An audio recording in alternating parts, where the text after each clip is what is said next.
Hello, I'm Dan McDowell, longtime professional broadcaster. Why subscribe to our Patreon podcast? Well, perhaps you support our struggle to get out from under the oppressive thumb of the man. Or, objectively, if you sign up at patreon.com/thedumbzone, you'll get the 2 episodes per week that are available on all podcast platforms, like this one, plus an additional 2 episodes each week that are exclusive to Patreon. So subscribing on Patreon gets you 4 episodes per week. Oh my, what a bargain. Now, on to today's program. The Dumb Zone. All right. You look like a future pedophile in this picture, number 1. Number 2, it doesn't even have a first name. It just says McLovin. What? What name? What name? Who are you, Seal?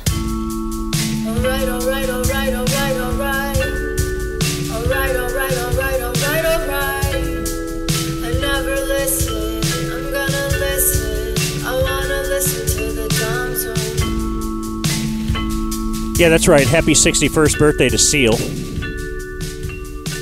Most people woke up thinking about that. That's why the post offices are closed today. I wanna listen to the Dumb Zone. I mean, it's got to be. And other government agencies.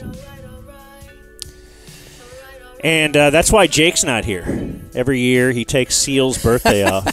So this little podcast, this little stream, this little whatever that we record live to tape featuring Dan, me. Hi, Dan. Jake, not here. Blake. Hi, Blake. Hey, dude. But there's no way we can handle this ourselves. No. Too much for me to handle. So because it's a free episode, we really need to bring it today. Didn't you tell me that Friday? Like the paid episode, you were saying, oh, those people are already there, but like these are people we need to groom. We need to groom you. Perhaps even go over to old patreon.com/thedumbzone. But that's up to you. But because it's a episode, we really need to bring it. We decided to get out, do a comprehensive search, looked across the land, hired a firm to tell us who would be the best possible fill-in today. And that is how we have landed on Ted Emrich, the great Ted Emrich. Whoa. Teddy ball games. From broadcasting. From broadcasting. Well, I mean, I feel like you don't receive just one check.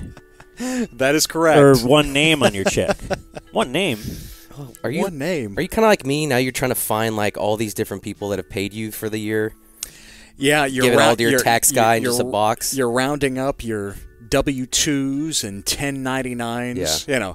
Really in-depth tax talk here, Blake. You and I are on the same wavelength. Totally.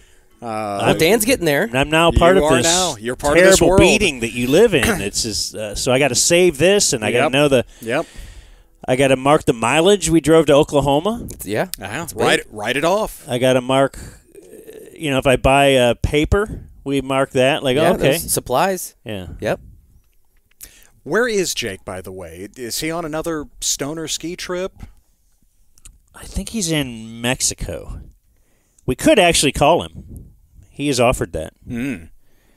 Does he have unlimited PTO in this new setup? Yeah, but he's gonna tell us that because we called him, he can technically say he worked that day. Okay. Well, then I guess we can't call him. I'm confused about the ability to call internationally anyway. Just because I just got a notice yesterday that we got $50 of international charges last month. France. And so, yeah, France I don't know. girl. She got a new SIM card and all this. France prep has really begun. So we now officially have our flights. We're going. All right. Oh, that's not a joke. I'm going. You're not. Still can't believe that. March 11th, You're not we leave. on board with that, Blake. Why? We'll get to that. Yeah. Good for you, Dan. Locking that down. Have you been? To France, I have not. Or just overseas? Yes, I've been overseas. It's awesome, dude. Again, back to you, Blake. I just, I don't get it. I've been looking forward to it, but now nasty, now that it's real, I'm almost not looking forward to it because I don't know how I'm going to handle the jet lag. Because we leave at like noon or something from here, then go to Atlanta for a holdover, and then we go from Atlanta. But then we land at 7 a.m. France time. You have to just stay up the entire day. But 7 a.m. France time is like midnight here. I know, and your body is telling you, I need rest, I need to sleep. No, stay up. Get on time with where you are. The thing is, can I get drunk? Can I do something to fall asleep while we're on the plane? Take a gummy. That doesn't make me fall asleep. That Really? just makes me clean the kitchen and Oh. be productive. Dude, it knocks Maybe I me need out. to take more gummy. Maybe. Or a different kind of gummy. Yeah, you. I can't remember if Bob said this on our podcast or another one, but breakfast time is when you get on your new schedule. He said, get up, get in the sun, and eat breakfast in your new time zone. Yeah, so, fasting. Yeah, so you can't. Oh wow, that's gonna be a long day of not eating. Right, and they're offering it's part of the meal, the thing on the plane. But And if it's salmon and broccoli, you have to eat it. Yeah, that doesn't save. maybe I could just do the dinner fast, like starting. I'll eat at noon or whatever, and then that's it until. Yeah, you could probably eat on the first plane. Which I guess would be midnight, but 7 a.m. Yeah, I don't know. That's gonna be tough, man. Yeah, and obviously I would have chosen a different flight, but it was all based on. One flight was like $2,000, and this one was like $700. Oh yeah. So I think I'll go with the $700. Of course. Yeah. But I'm sure Bob is got a PJ, or he's he can actually say, okay, I'll pay $2,000 because it's better for my sleep schedule. Well, and then pay another $2,000 for his dog. And for his dog, yeah. Man, what a life he leads. I know. After listening to that interview. My first international flight was, I was in college and went to Ireland with Kate, my wife, girlfriend at the time, of course, and that's where all of her family is. And I remember it's the same setup. You're flying in, you get in. They live there. Yeah, a lot of her extended family. I mean, parents are here in America. Okay. But, from Ireland originally. And you land at 7 a.m., whatever it is, and you just have to fight it. You have to stay engaged. Did and, you do it? We're doing this. Yeah. And I slept for like 10 hours that night. And I got to about, I think it was around maybe 9 o'clock that night. And those first few days, yes. Are you going to get up early? Of course you are. But the sooner you can get on schedule, the better it will be for the duration of your trip. Yeah, and the trip's only like 7 days or 8 days. I guess then Monday we leave, and then we come back the late Tuesday, the next week. And another thing is just now, hotels. My Clemson daughter wants to go, so now we had to get her a flight real quick. Nice. And it adds a whole nother. Oh no. It's adding a whole nother layer of beating and financial burden. Yeah. But she wants to go, and she's like, when will I ever have a chance to go again? I'm like, okay, yeah, you're right. So now it's like we can't just get a hotel room with a king bed. That's fine. Yeah. But now we got to get a hotel, maybe with a pull-out too, or something. A suite. But then we're all going to be, and we want to stay somewhat near the Eiffel Tower, which is probably even higher dollar, because that's where the daughter lives in her little tiny apartment. So we've been checking Airbnb and VRBO. They do have those, but that's so hit or miss when the picture looks good, but then you get there and it's I don't know if you've ever had a bad experience, but I have. And I can't imagine, going over there. I don't know. They, one of those companies tried putting me in a homeless shelter one time. Wow. Really? It was really cheap. Yeah. And and that's the thing. My wife is real conscious about the money, which she should be, because we're in a certain weird situation now. But so now she's looking at, I want to pay this one is $130 a night. I'm like, what do you think it's going to be for $130 a night that sleeps 6? Yeah. It's going to suck. Yeah. And then it's, So a hotel is probably the way to. And then another wrench is wife is like, I'm going to Amsterdam. I don't care if you want to go. I'm going and blah, blah, blah. Okay, well, of course, I'll do what you want to do. Well, now daughter one also wants to go, and now extra daughter wants to go. So now it's like, all right, so we'll get a hotel for 3 nights. Take a train to Amsterdam because it's a 4.5-hour ride. Oh, my gosh. Stay overnight Friday. Do Amsterdam all day Saturday. Stay overnight Saturday in Amsterdam, and then train ride back Sunday, and now we have 2 more days in France. Blake, you are visibly stressed out just listening I to don't the like this. logistics. Trying to set it up Don't like it. is a horrible beating because now we got to get a hotel over in Amsterdam too and figure out a bunch of stuff to do. Yeah. Which, I mean, you're going to have you're going to have an escort. I don't know what she's going to do. Right. I'm going to get in a hange. All day. And I'll be at the in the window. They're going to put you in the window advertising her services. No, I guess hash bar. Okay, let me explain. If you were doing that here, then I could understand. But I'm so afraid of not knowing their language. Yeah. Being out of I get so mad at people when they're just aiming or just wandering aimlessly. Like, let's go. And I feel like if I'm over there, I'm trying to get on a train to Amsterdam. I don't know. That just seems really stressful. I would just be so out of place. And you're right. Everything is going to cost a lot. And I don't know. I don't envy your trip coming up. Our listener who lives in France, I talked to him over the weekend. And he's going to be back here in Missouri for that week. Oh. Because I thought that would have helped. Yeah, you could have crashed with him. If I not crash. Yeah, I should have been like, hey.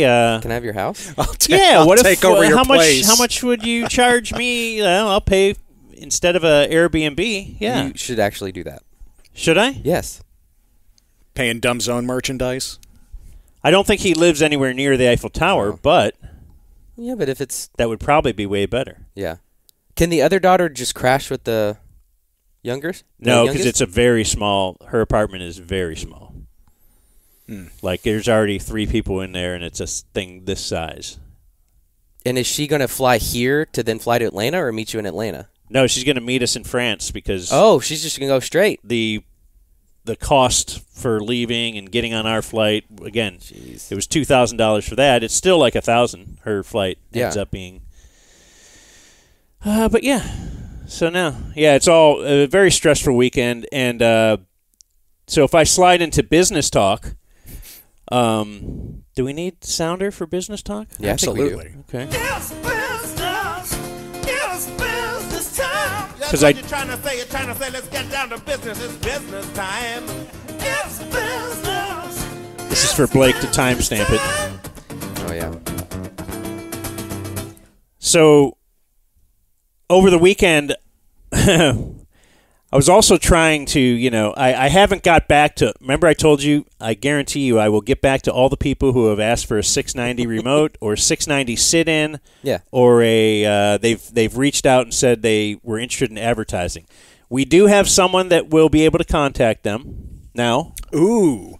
You get We have a a sales business guy. manager? We got a sales guy. We might have a business manager. Wow. But both. Big time. So what we need, though, what they're telling me is we needed a good website or a website. Mm-hmm. Websites are important. Because we were going to try and tie in and try and look more professional than we are and tie in all the whatever email addresses to that website. And so it'll be like sales@dumbzone.com. So we have acquired dumbzone.com. Okay. For a price way higher than I thought we would have to pay. $691. I will tell you in a moment. Okay. Because I will make that price seem lower. Because these are the steps that took us to getting dumbzone.com. So we want thedumbzone.com. And it's another one of our new people are like, you got to have everything match. You want your social media stuff to match your website to branding, match everything. It's Yes. about the brand. So Blake has done a pretty good job on the Dumb Zone. In fact, we had a nice listener, right, give us the Dumb Zone on Twitter. Yeah.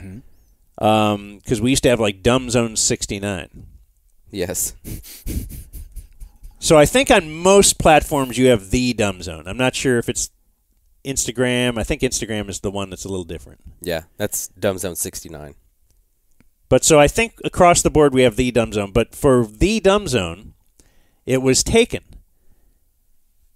And so there is a way in your domain name purchasing website, like GoDaddy, I use something called Namecheap.com. That's where all the past things I've bought, that's where, whatever. I own Kempspin.com. There's just nothing on there. Oh, nice. I've owned it for years, but, it's like a just in case. So when I go there to buy thedumbzone.com, it says it's taken. You can bid a minimum bid of $199. Now, when you do that, you have to sign up to another website. It's like a third party, a broker, that they will connect. They will contact this person, and they will give bids back and forth. So for $20, GoDaddy's was like $70.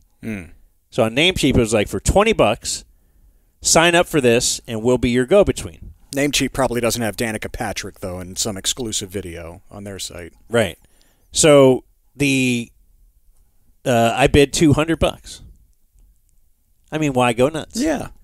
But see what that'll get you. A lot of discussion on whether we should do this or not. We had dumbzone.com on the hook in the cart, but the price to me was too outrageous. I didn't want to pay that price, and we wanted the Dumb Zone.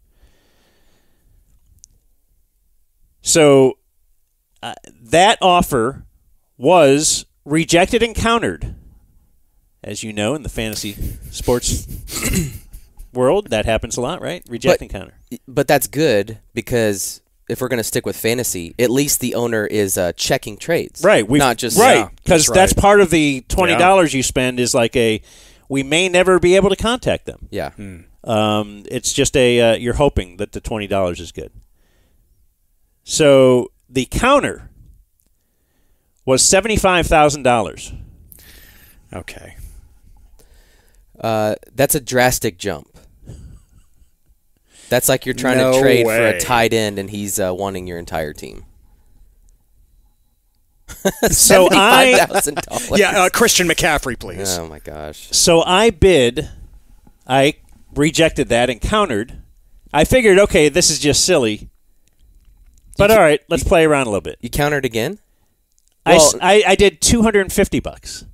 And you had to pay an extra $20, right? No. So it turns out, I think I told you this on Friday, but it turns out it's not $20 each transaction. Okay. It's $20 for the first. I had clicked the wrong button. All right. I'm not good at internet. So I figured for fun, since I'm in this game, all right, I'll just throw him $50 extra because I know it's a lost cause now. And he's not serious. In fact, Whoever so I it think is. right after the thing, though, I talked to Jake, talked to our new business guy and everything, and it's like, all right, let's pay for dumbzone.com. So while this negotiation continued with this guy, I bought dumbzone.com. So remember, his first bid was like $75,000. So we bought dumbzone.com for $695. Damn, dude. Which seemed excessively high to me. Dumbzone.net was available, dumbzone.whatever, all these other things, but dumb-zone.com I think was a penny. Right, that's available. The-dumbzone.com. Yeah. Like all that stuff. Dashes don't work. No. It feels like they work for $690, but anyway, so we bought it. Okay. So we got dumbzone.com. Yes, and then it renews every year for like $10. Okay. So apparently it's like a premium site because it has certain keywords, and I think zone is a keyword. It can't be dumb. Not dumb, right? apparently. Yeah. So they say that premium sites are always going to cost because they have certain keywords that are great for search. I don't know. We didn't when naming this stupid effing podcast, we didn't think about any of this stuff. We were sitting here one time and we were like, I don't know, we were the Hang Zone. I don't know, we're idiots. You know, were you in this room? I don't remember. Jake? No, you weren't here. You were still working at the ticket. It was just me and Jake. We had just, you know, the Musers had just barely said, you know, hey, these guys, like, we all knew it was official now. Okay, so now I guess we have to move forward. What are we going to do? What should we name it? We searched a few things, and we're going to call it, like, the Dragon Den, whatever, and it turns out, well, that is all these Game of Thrones people or fans have. Which makes sense. Yeah. There's 50 Dragon Den podcasts.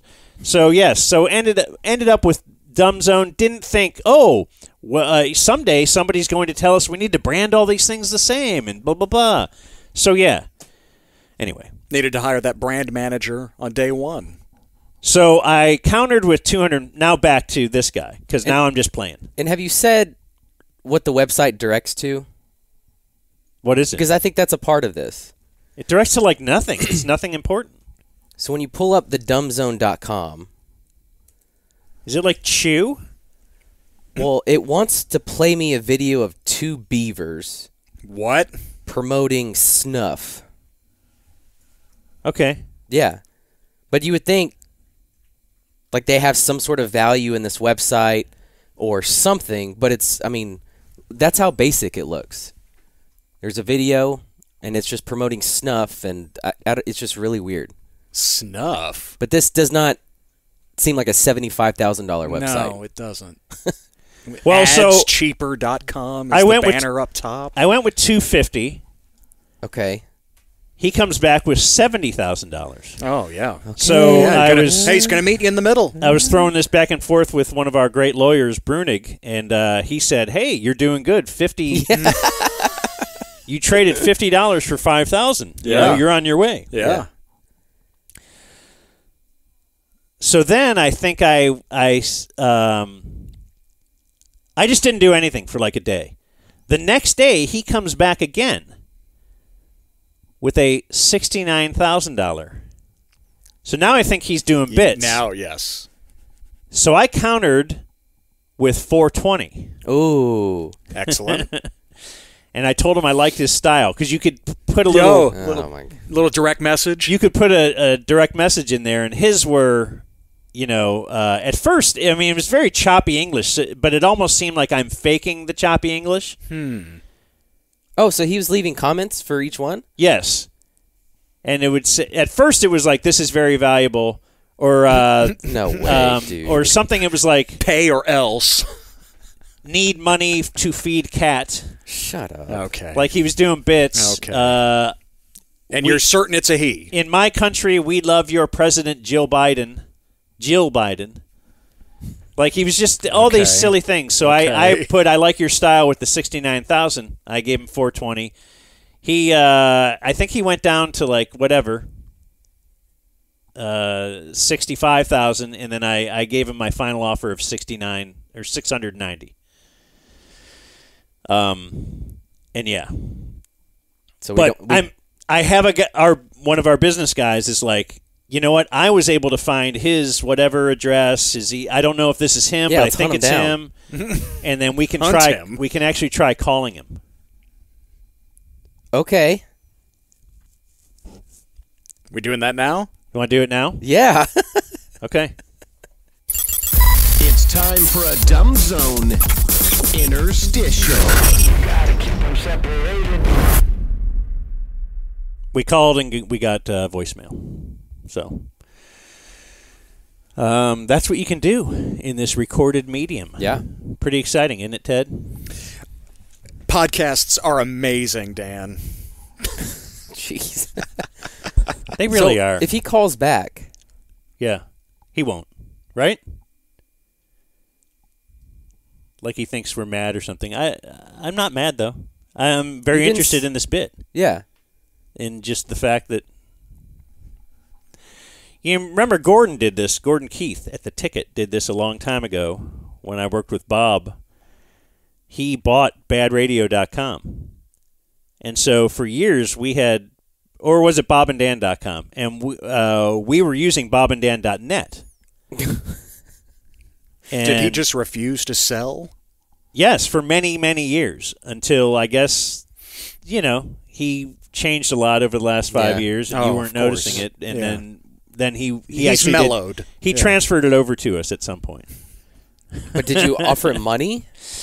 I don't know. It's not like we could offer enough money for Gordon. Yeah. It was all about the bit. I think it was about the bit, which I do respect. So anyway, we own that website. We're going to have emails sent out very soon to those who have emailed me with an actual. And then it's like we're trying to get. Again, I'm not good at internet. I'm trying to use my internet people to get our website, and you have to go through Namecheap to get the Google business emails, and it's all very confusing, Blake. So what if this guy comes back and says, all right, fine, I'll sell it to you for $1,000? Then, well, let's just cross that when we come to it. Then are we going to say we spent $1,700 on 2 websites? Again, I don't know. I'm not the business guy. I don't make these decisions. Okay. Here's another important question for you. You mentioned how important it is to have email addresses with @thedumbzone.com. Are you willing, Dan, to sacrifice your Hotmail account and move primarily to dan@thedumbzone.com? No. That's a bridge too far. Yeah, I won't do that. It's too sacred. Yeah, for all those in the nation. Yeah. In the Hotmail nation. The Hotmail zone. Yes. So I absolutely can't do that. You had a busy weekend. Hey, thanks, man. What did you do? Argyle girls softball? No, I don't do that. The girls did win on Friday night, so we're playing round 3 tonight. Basketball? Which is exciting. Yes, Lady Eagle basketball. But Sunday was opening day for my slow pitch softball league. All right. We had our draft a couple weeks ago. Draft? Did you go number 1? I was first round, I think, but no. Oh, man. I don't know if I'm first round or not. It's not 1-1. So humble. I think I was late round 1. Oh, come on. But then, That's a value pick. Had a, Big time value. Met up at the cages last weekend. Tried to break off some of the rust, but then, You go to a cage for slow pitch softball? Listen, when you haven't played since June, I needed to take a few hacks. Okay. It was easy, though, right? This is how far I've fallen. Yeah. Just so you know. Yeah, if you have to practice to get ready for a slow pitch softball game. And I'm aware how far I've fallen. Are you able to tune the machine so that the delivery is that slow and underhanded? We just would get in the cage. We'd just have a guy pitch to us. Okay. Yeah. Yeah. But yeah, we're back. What's the team name? Who were you drafted by? So last year I was a Red Sox. Okay. And this year... How boring is that? Oh, really? Okay, not boring. Because that's not a current Major League team. We're an Indian. You can be part of the fun. You're a winner at every game. So catch Indian fever. Be a believer with the Cleveland Indians. Well, I have a lot of gear if I come out to support you. You know? Boy, you're going to break out Wahoo just for that. Do you go Chief Wahoo? Yeah, hats? I wore my Chief Wahoo hat. Okay. I don't think the team did, but I don't know what hats we got, but I blew the dust off my Chief Wahoo. Okay. But yeah, we're a Cleveland Indian. The Wiley Indians. Yeah. Okay. How about you? Were you doing any big games this weekend? I was in Houston for Westwood One on radio. The Houston Cougars and the Texas Longhorns. So you get you work for Westwood One. So that wasn't an ESPN game. That was not an ESPN game. It was. But you also have an ESPN slate, right? Mm-hmm. I do. And it's primarily with ESPN, especially for college basketball. But this particular weekend, I didn't have a game with ESPN.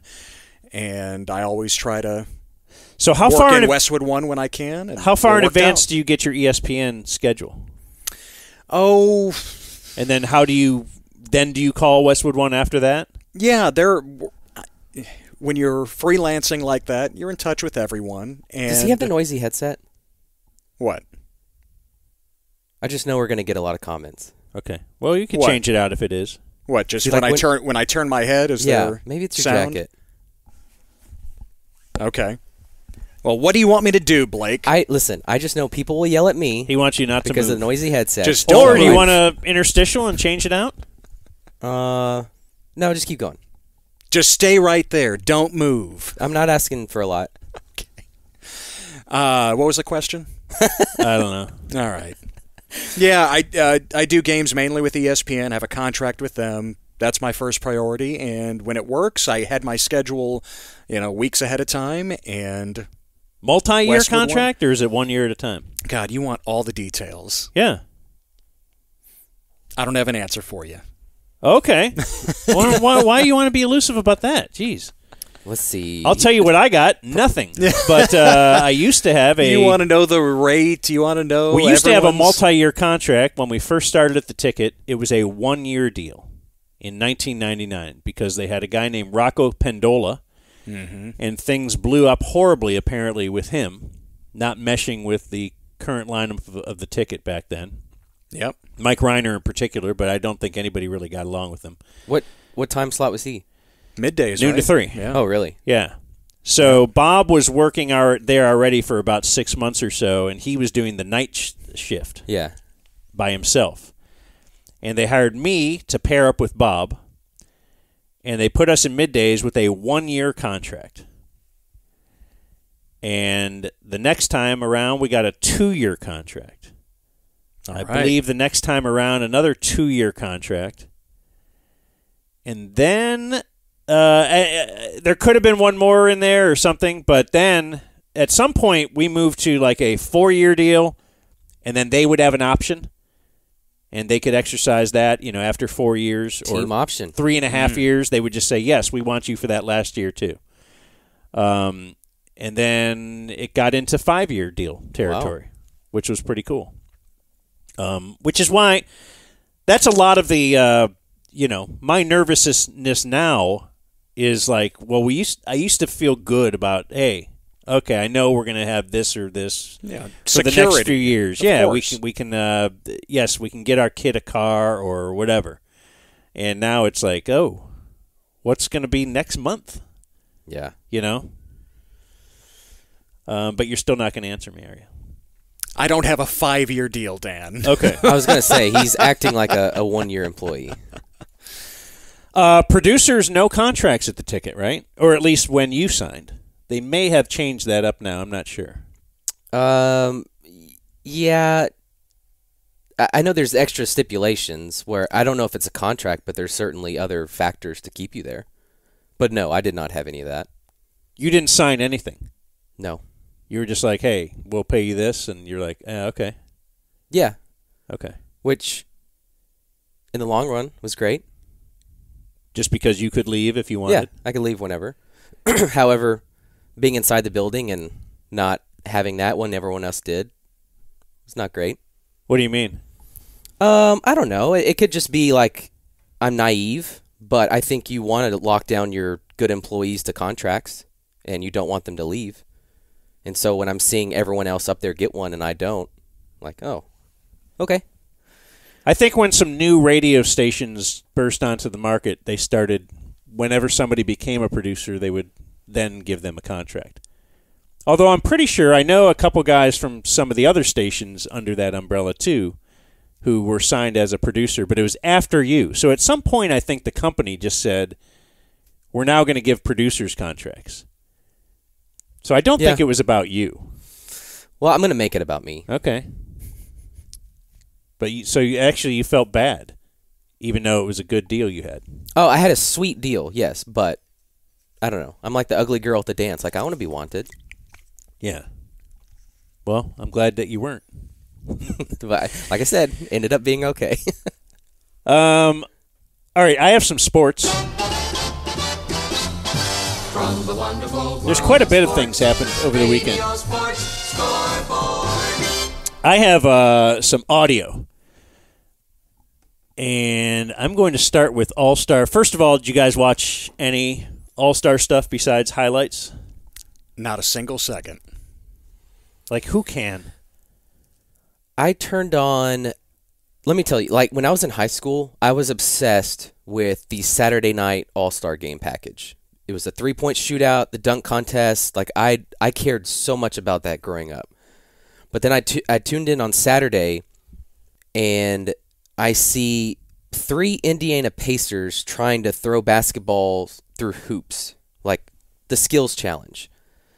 And the teams are like the Pacers, the rookies, and the vets. And then they move on to this shooting competition where there are different points based on where you shoot on the court. And at no point did I ever understand what was going on. And none of it was entertaining. And that's just a huge disappointment, which then led into the game. Like I tuned in for a couple minutes on Sunday night, but like they're trying to score, but that's it. And Luka's doing 3/4 court shots. Him and Jokic are having a great time, which is fun, I guess. But even Adam Silver was pretty mad after the game of how pitiful it was. Yeah, I wonder how those ratings do and all that kind of stuff. They can't do well. But as you started it with, that's the same way I felt, I guess, about like a lot of things in sports. Is, boy, when I was in high school or when I was in junior high, I loved, name whatever it is. And I just don't think it actually sucked as bad as it did back then. But yeah, I mean, back in my day, Dan, yes, they played defense. I mean, the final score was 175 to 169. And now that a team is going yesterday? over 200, no, now it's somebody cracked two. I mean, it was 200. Yeah, they cracked 200 for the first time ever. Was it 211, 186? 211 to 186. Oh my God! And stupid. Apparently, Adam Silver and them were, like you said, Blake, were really upset because they thought that we talked about this, that players were going to exert themselves more. They were going to try on defense to deliver a show for the fans. And I loved what Anthony Edwards of the Timberwolves said. He says, for me, it's an all-star game, so I'll never look at it as being super competitive. It's always fun. I don't know what they can do to make it more competitive. I think everyone looks at it like it's a break, so I don't think everyone wants to come here and compete. I mean, what do you want? What do you expect? Yeah, it's interesting. It just feels like, I don't know, like Jordan at the the dream team practices. He loves being around all those guys because he's going to go in there and like dominate, like show, right. Hey, I'm actually Alpha. the best one here. Yeah, and I guess you have a little bit of that with the MLB All-Star Game because it seems like the pitchers and hitters are trying a little bit.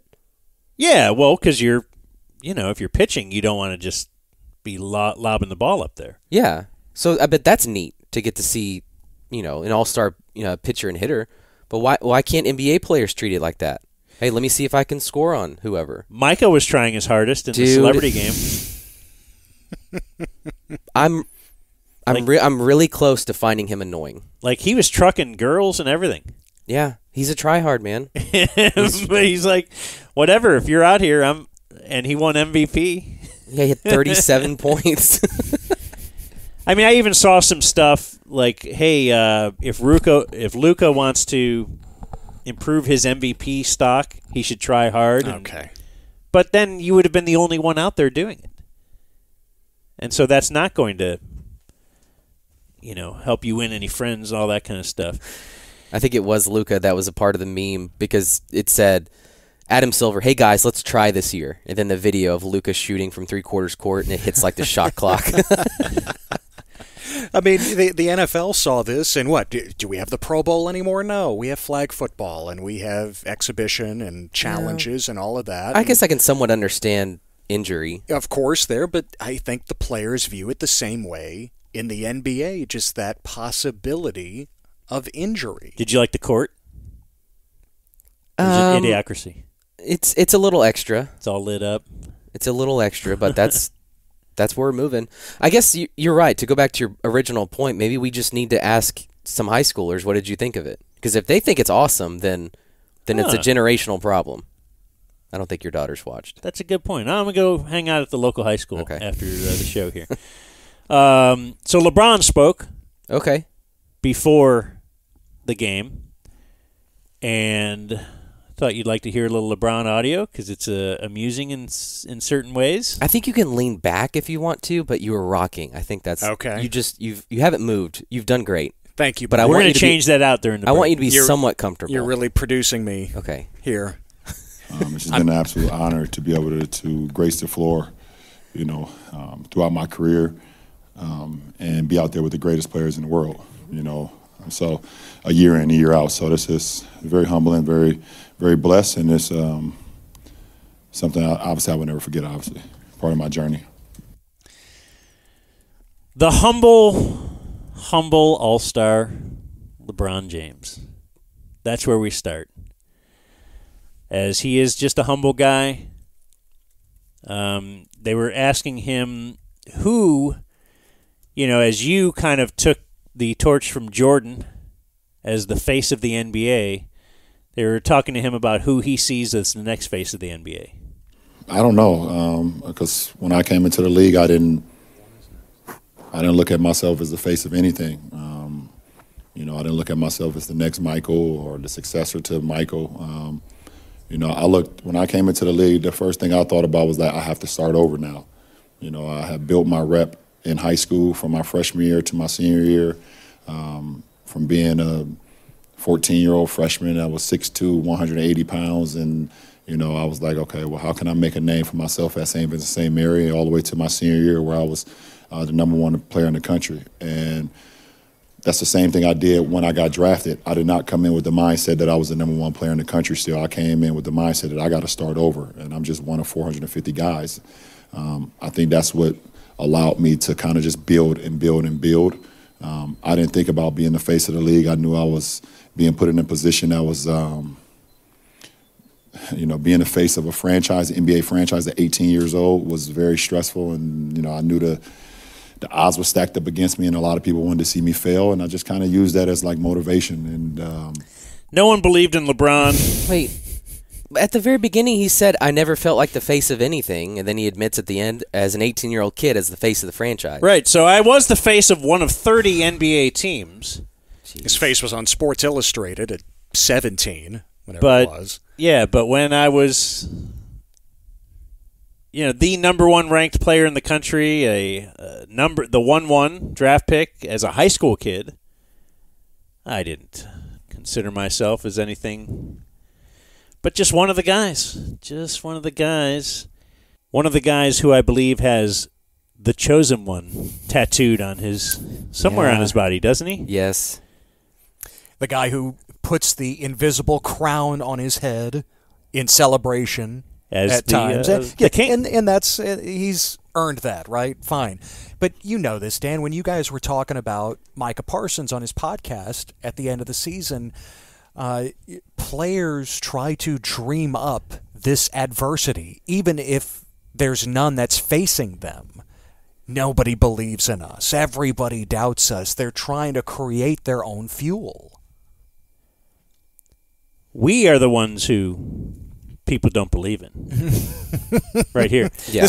This little old podcast. So this is reporter Jeff Zilgett.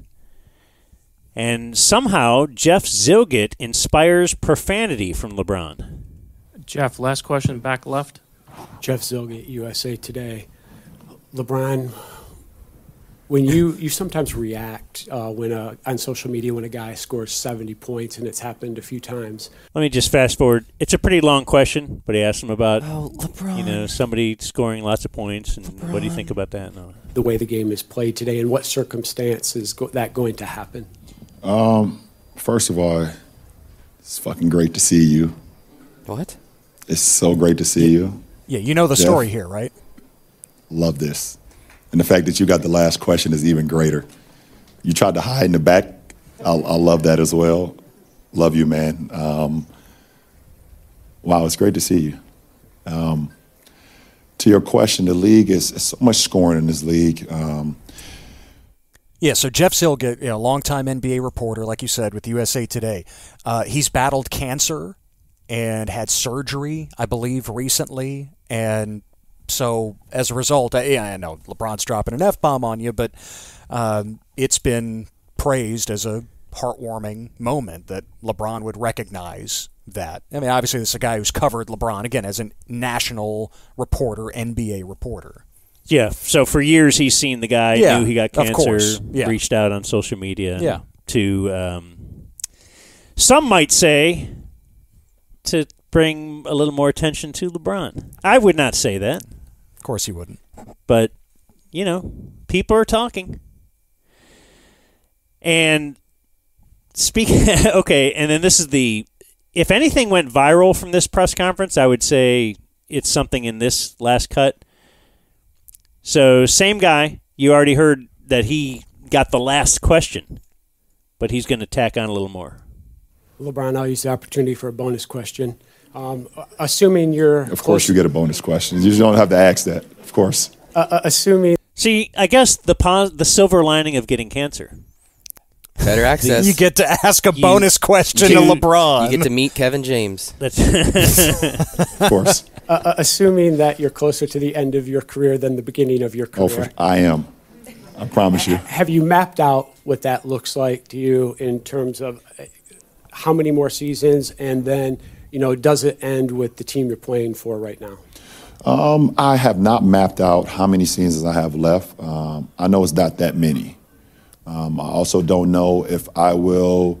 I was asked this question a couple of days ago. Will you kind of take the farewell tour, or will you kind of just Tim Duncan it? Okay, this is interesting. I'll back it up, but he did I listened to the whole thing. It's LeBron. I'm going to listen to the whole press conference.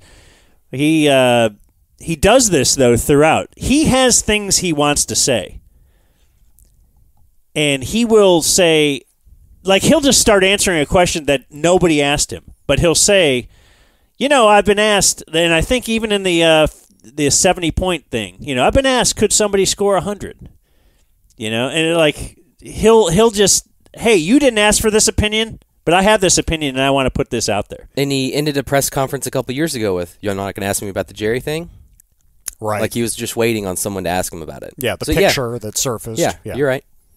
I was asked this question a couple of days ago. Will you kind of take the farewell tour, or will you kind of just Tim Duncan it? And you know what? He probably was like, wait, this is the last question.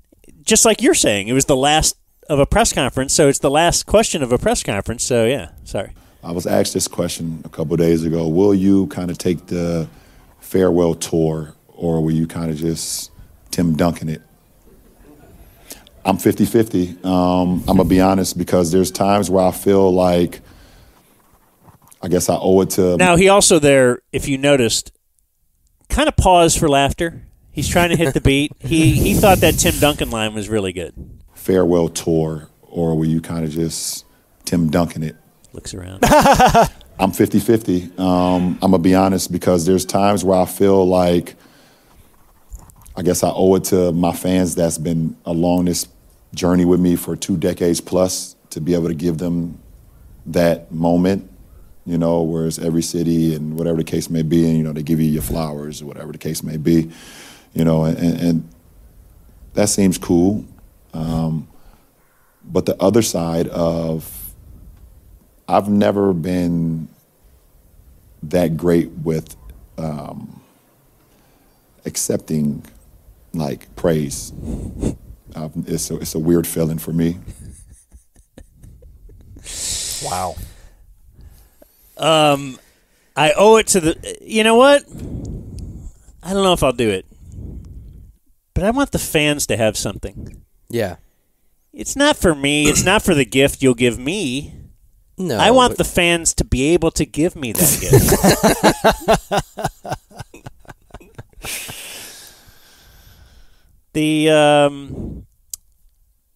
Yes, when honey, when you perform that act on me, it's not for me.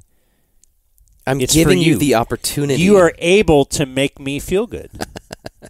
So that you And can that's a enjoy gift. this journey. That is a gift for you. A salty little... Okay. All right. We knew where you were That's going with that. difficult for you to enjoy. shot glass full of a gift. Yeah. Unnecessary. I think we need to paint the picture correctly. It is an audio medium. Yeah, yeah. But yeah, I love that, man. I've never been able to take praise. No. This makes me uncomfortable. But you know what? I'll accept it for you. You know, when I go to Portland, I think the fans in Portland need to be able to shower me with gifts. Don't they deserve that? It'll be the last time I play there. So I think we need to put a special night on for them where I go out before the game and they give me things. And then clap when I come into the game. I don't know if he said it there or if I cut it out, but he said, like, I saw the Kobe one, I saw the Jordan one. Did Jordan do a farewell tour? I remember long ago that... With the Wizards, are we I talking? remember Kareem did it. And yes, you would go to each city and get, I actually had to mobilize as a kid and get to the Cavs game for Kareem's last game there. I was all into that bit. So okay. I was right there. LeBron's right. I wanted that chance to go see so-and-so for the last time. Especially, a Western Conference player being in an Eastern Conference city. That was the only time. But, I don't know. That's fun. Fun with the LeBron. He's the best. Do you believe him when he said that he was made aware of the Warriors-Lakers trade talks when everyone else found out? You want to hear that? Okay, sure. Story that got everybody's attention last week between the Lakers and the Golden State Warriors. Golden State trying to acquire LeBron James. And how far did this go? And how much did you entertain that thought? It didn't go far at all. I actually heard about it when everybody else heard about it. Obviously, Charles been in the league, Kenny been in the league, Shaq been in the league, and sometimes there's conversations happen behind closed doors that you don't even know about. And until, I guess, if it's real or not, then they'll bring it to you. But it never even got to me. So, I absolutely don't believe that. No, I there's think no way. There's no way. I think you don't even start having those conversations, whether it gets to a real point or not, unless he's on board with it. I must have missed this. What is he? Yeah, was he being shopped or trade before rumors? the deadline? Apparently, and ESPN reported it. It was out elsewhere. The Lakers and Warriors talked about a potential package, and it didn't go very far. Apparently, Draymond Green said over the weekend, "No, we were not going to include Jonathan Kuminga. Like that would have been part of the package." Draymond is in the room. Draymond's apparently a part of this too, Okay. of course. It didn't get far, but no, there's no way. LeBron, of course, would have signed off on that for it to even proceed. Draymond was in the room discussing. I don't know about that, but no, Draymond was saying again.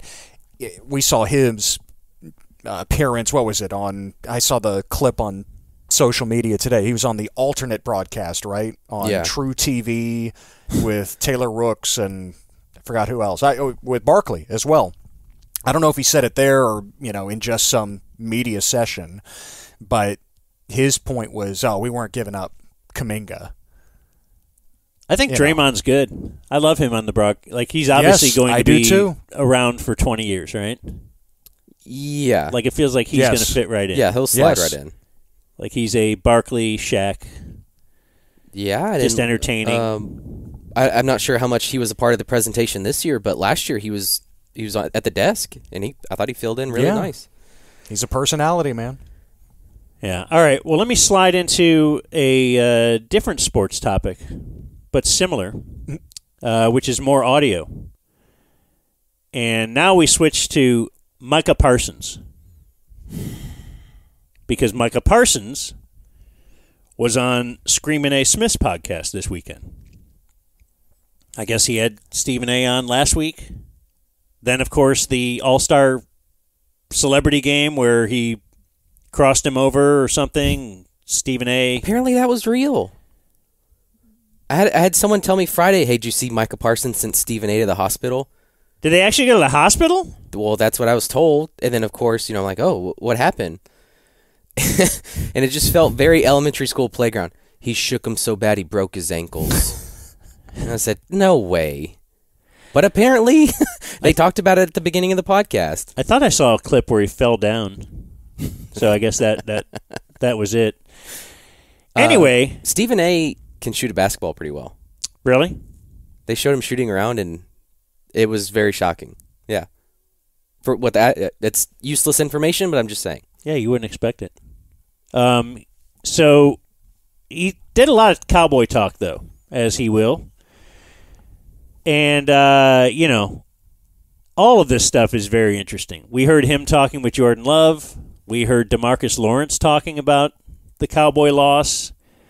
We'll get to that in a second. But here's just a quick. He starts with talking about why did they lose to Green Bay. I think Green Bay just had a really good start. And all year we've been a front-leading team. We get to establish some things. We mix in the run, play action. Dak really gets going. But when you get down 21 so early, it's hard, bro. Like, because it's almost pass every time. So they got to get into their blitzes, get into their scheme. Schematically, they was just clicking on all cylinders. And when you're clicking on all cylinders, it's hard to win. That's not good because it just kind of went with what a lot of people were saying heading into the playoffs, First of all, they don't seem to play well against good teams. And then, that was a criticism. You got a lot of offense, or you lead the league in offense, or yards, or this or that. But it's because if you get into one of these games, you're putting up garbage time yards and stats and points, in the fourth quarter because you have been dominating the whole game. But when you see, the first sign of adversity, you kind of fold up. That, oh man, but we found ourselves down. Other teams are down at halftime. Other teams have tough, you're going to have tough games. You're in the playoffs. They're all going to be good teams. There's no under 500 teams in the playoffs. And you're at home. I mean, you had a lot going for you. But it's I don't know. It didn't seem like the accountability we're wanting to see one Dallas Cowboy to take. Yeah, DeMarcus Lawrence said they were tired. I mean, everybody had to play every game this year. And then Micah's just saying, well, we kind of like teams to be in third and long. When they get in second and short, it's not that much fun. And then when they triple team me, that's not fun either. Yeah, well, let's go back to that DeMarcus Lawrence thing. So, we played that audio last week, right? The look on Blake's face, man, anytime you guys talk about Micah, now I can picture it as a listener, as a subby myself. It just, the lifeblood has left your body. Like I said, anytime you hear Parsons now. He's almost there. I don't know. He's just handled this offseason so poorly. And we've had such great interactions with him to where we all love him. But then now it's just the fact that he has a podcast and he's blaming his teammates, and it's just not a good look. I don't know how well this is all going to go in the locker room because you mentioned DeMarcus Lawrence said, we were just tired. We have a target on our back because we're the Cowboys. Everybody wants to beat us. Don't get me wrong. Yes, I agree that teams play us like the Super Bowl. We are the Dallas Cowboys. But in the end, that's not a good enough reason or excuse to say that publicly. If you say that to someone else, you know what I'm saying, like one-on-one, you know what I'm saying, cameras off, sure, be my guest. But when I feel like once that regular season ends and they get in a playoff, you're supposed to get rejuvenated. Like, this is a whole new me, whole new you. Like, we need to get ready. And that's part of that culture stuff where I was talking about, where I want to dive into the players that we got to change. Like, it should never, you should never go into a game like I'm tired, like I'm ready to go home, because that's exactly what's going to happen, and it did happen. I'm coming to the game every week like, man, I got 4 more weeks left. I don't know what y'all got, but I got 4 more weeks left. Like, that's part of the culture and identity that I just feel like we're missing. Like, that I would like. That's just something like I don't agree with at all. So there's a lot there. So, number one, if Micah is telling someone don't say something publicly, because there's a guy that'll just say whatever he wants at any time, where in whatever form, it seems. Now, he's publicly saying, yeah, I don't think DeMarcus Lawrence should say that. And, in fact, not only that, but I also think that's the problem with the culture around here. And that we need different people. So, is he referencing DeMarcus Lawrence as being part of the problem here? He's throwing DeMarcus Lawrence under the bus. Yeah, he's talking about a culture shift. I don't know, but I thought he's been the type to also say that, yeah, everyone... No, yeah, we've played the audio. People play them differently. Right, he's complained about that publicly. So what is this? In fact, he was the one doing that on his podcast with, who was the Eagles player? I can't remember who it was. DeAndre Swift. Yeah. Yeah. Because DeAndre Swift was the one saying, no, we have to look in the mirror. And he was saying, yeah, but people are always getting up for us. And that kind of sucks. That wears on you. So he almost kicked this off. DeMarcus Lawrence jumped on it and said, yeah. And then he jumped on that and said, oh, no, maybe because he is so online, maybe he saw all the negative sentiment towards those thoughts and thought, okay, now I'm going to change things and say, and I don't think you should be telling people that behind closed doors either. I don't know that you should say, well, let's not say this publicly, but you know what? I mean, let me give my litany of excuses behind closed doors then as to why we didn't produce. Because we were tired, because this, because of that, because, is it because you were at home? Is it because you had everything fall in line for you to kind of sail through the playoffs? Like, the quarterbacks that were left that they would have had to get through? Had they gotten to the Super Bowl, you would have said, oh, yeah, okay. But yeah, it's Mahomes. Look at what an easy path they had to get to the Super Bowl. They would have had to have gone through Jordan Love, Jared Goff, and Brock Purdy. Yeah. So I haven't previewed this. This is what we call Micah. Teams try too hard against us. Goodness. Here we go. Seattle was good. Seattle played us good. I feel like everybody played like we got everybody's best. Yeah. I feel like Eagles Cowboys is in that round where everybody want to beat us. Like, yeah, everybody every week everybody getting their best shot. Every week their best shot. Like it's the Super Bowl for 100%. 100%. And he's saying that with a negative connotation. Like, man, we just don't have an easy week. So yeah, he's just shifting. I don't know. And I don't want to go out of order here, but you were saying that he's like ripping DeMarcus Lawrence. And maybe this next clip tells us that he just doesn't have good self-awareness because I feel like he's ripping this type of person, but he is this type of person. It's all about this. And that's why I say it's more culture and cultural than it is players. I just think nowadays you got guys trying to get paid, guys trying to, they want to live. They want to live like rock stars. They want to. You got guys that live above the star. They want to live up to the star. Guys like me, I try to hide from the star. On a playing field, I own it. I'm like, yeah, like this is me. Like I love it. Like, but off the field, you ain't got time for all that. Yeah, I want to be left alone. I want to be quiet. Like I like to just be to myself. So that's from Screaming A. Okay. Yeah. Today or this weekend? This is the same thing. Okay. He, some people just cared too much about getting paid. That's not me. No. Some people out in the limelight, they like to be out and talk to people. That's not me. He's got a weekly podcast. He was on the NBA All-Star Celebrity Game. He was on Stephen A's podcast. Yep, he agreed to do Undisputed. Right. His second year. And then he likes to keep to himself. Yes, the reclusive Michael Parsons. Michael Parsons. Speaking of Michael Parsons, that's what Jerry has called him.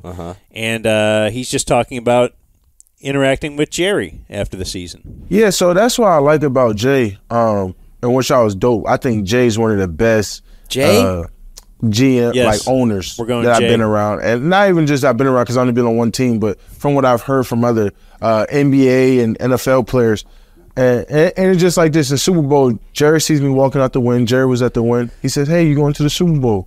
I said, "Yeah, I'm going." He said, Come see us. And I was like, hey, you got any extra tickets? You know, I got some homeboys that want to come. Jerry sends me 4 extra tickets to the Super Bowl suite. And we just sit and talk from before the game until the whole half about players I want to bring in, players I want to be around, who do I need, who do I want to be with, future of our team. And that's just dope to have that type of feedback with an owner that, you know, loves to hear your ideas and what you think and where the team can be. And, you know, Jerry's been, you know, pretty amazing about that with my family and stuff like that. So I've had them conversations with him, and we spoke for 2-3 hours just in the Super Bowl alone. Jerry, I'd love Myles Garrett next to me. If you could get Chris Jones, too, I think he'd be good. Patrick Queen's a really good linebacker for the Ravens. Can you get him in here? Roquan Smith. Players I want to bring in, players I want to be around. Like Micah Parsons, now assistant GM. All right, he goes on to talk about players. So I told Jerry, I said, look at every team that kind of was in that Final Four. Who did they have? Who did Baltimore have? A great linebacker core, right? Who did San Fran have? Great linebacker core. KC, Bolton, and they came along. I said, we need to get another bigger linebacker who's going to come down and I said, we need to get a super 330 nasty interior. Look how Eric Armstead, Javon Hargrave caused havoc in, you know, the last 2 games. Look at, you know, how Ali McNeil, Detroit, and they front with Hutchinson and all them. You know, it's just certain things where I was pinpointing we can build in this because we're slim. Like, we have guys, and I think Osa's been great for us, and, you know, but we just need a big old 330, can't move. Because I saw the way Chris Jones affected that Super Bowl, and I was like, my God. Like, and not even just Chris Jones, Mike Pennell. Oh, yeah. Like, you know, I think we got a lot of rushers. I think Osa, he could play inside, outside, one of the most versatile DTs. And, you know, when we lost Hank, he's a big dude. But we need to get one of them big old nasty pass rushing. I left that in at the end. Pass rush. Excellent. Yeah, Osa, you're great. Hankins, you're great. But, you know, we need a good guy in here. Like someone who's good. That's what Mozzie is supposed to be. Yeah, at maybe 330 plus. Maybe if we took a defensive tackle in the first round, maybe that would fix some things. Well, what's interesting is, like, so if Mike Zimmer says, here's what I think I need for this defense, and Micah Parsons says, here's what I think I need, where does Jerry lean at the end? It's hard to know. Yeah. Because he definitely doesn't want to lose Micah. Just kind of like, I think, you know, Dak went to bat for Dalton Schultz and got that contract done, at least the last year. The franchise, they threw the franchise tag on him. And you'd have to wonder if Dalton Schultz is worthy of a franchise tag. You know, good. Yeah. But then come to find out he wasn't the best tight end on your roster at the time. Right. So, yeah, maybe players are not the best at evaluating talent. Maybe you shouldn't listen to them. I mean, Micah is asking, he wants to bring in things that will help Micah. Yeah. You know, wouldn't that help if they had a big, nasty defensive tackle? I think it would help the defense overall, too. But they're awfully small up the middle, as you guys have talked about. Yeah. Didn't they have an opportunity to sign some linebacker that was on the market, released last year? Philly signed him instead. Shaq Leonard. Yeah. But that didn't really do much for Philly either. He didn't play He didn't all that much. Right. Okay.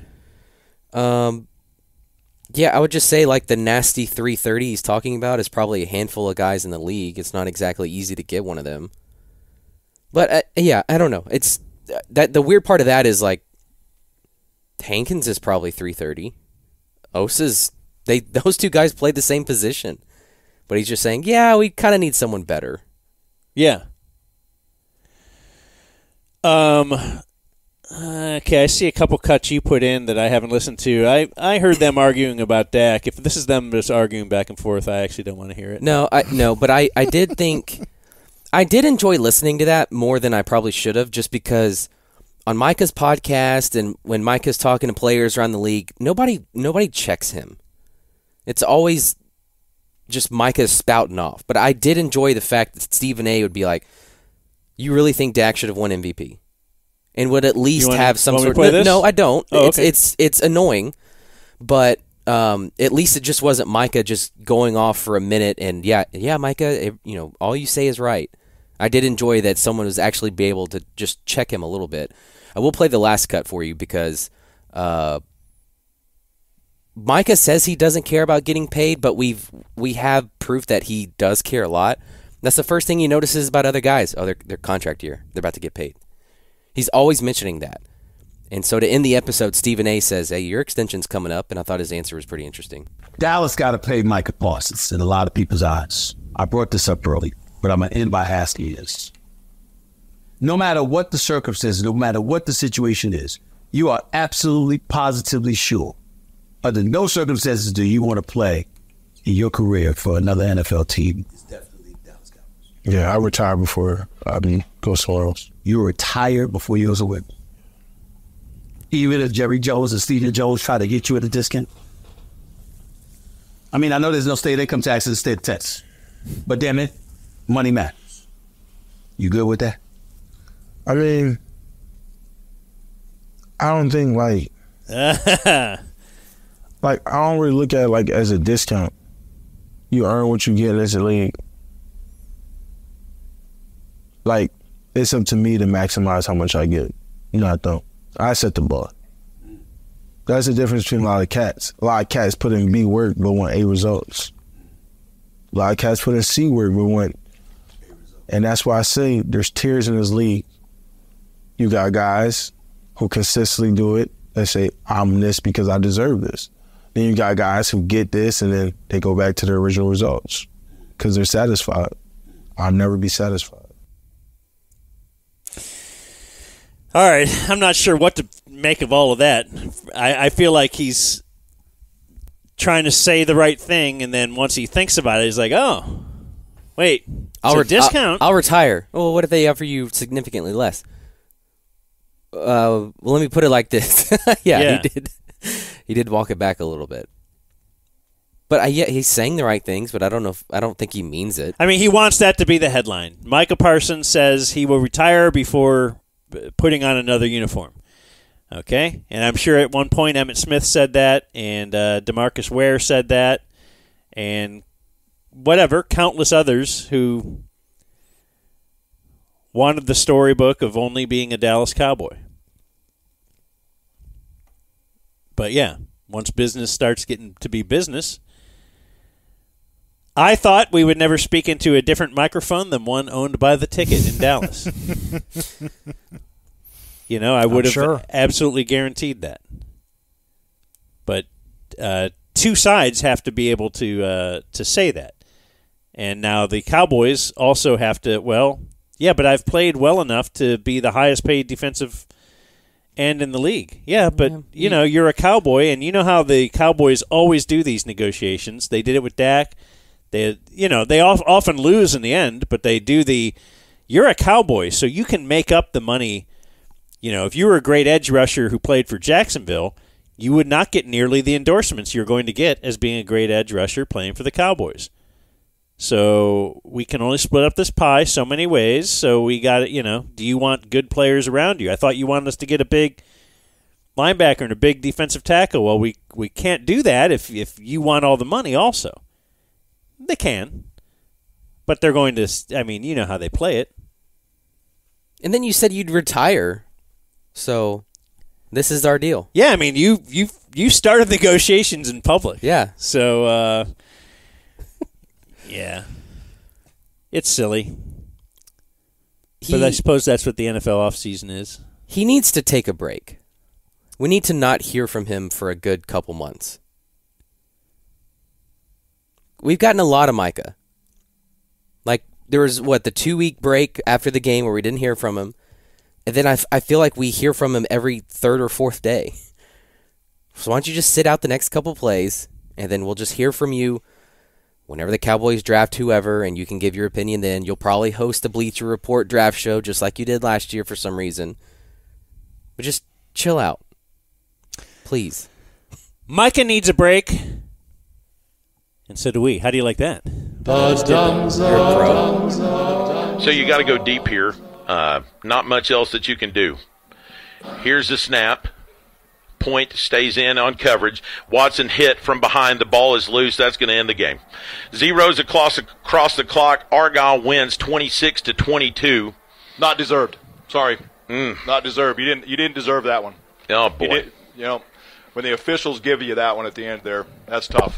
That's really, really tough. That's a heartbreaking loss right there, Roy. When you play the number one team in the state and you have them down 22-19 with 25 seconds to go in the game, and they get a touchdown when they push off at the 3-yard line and go into the end zone.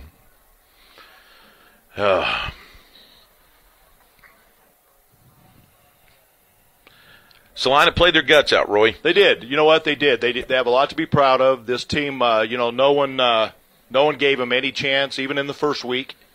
And they didn't. They weren't given a chance, and so they have a lot to be proud of for responding the way they did. And you know what? If Argyle goes on and becomes the state champion, one bad call, and you can say, well, we should have beat the state champion. So, and they have a chance to do that. Yeah, they do.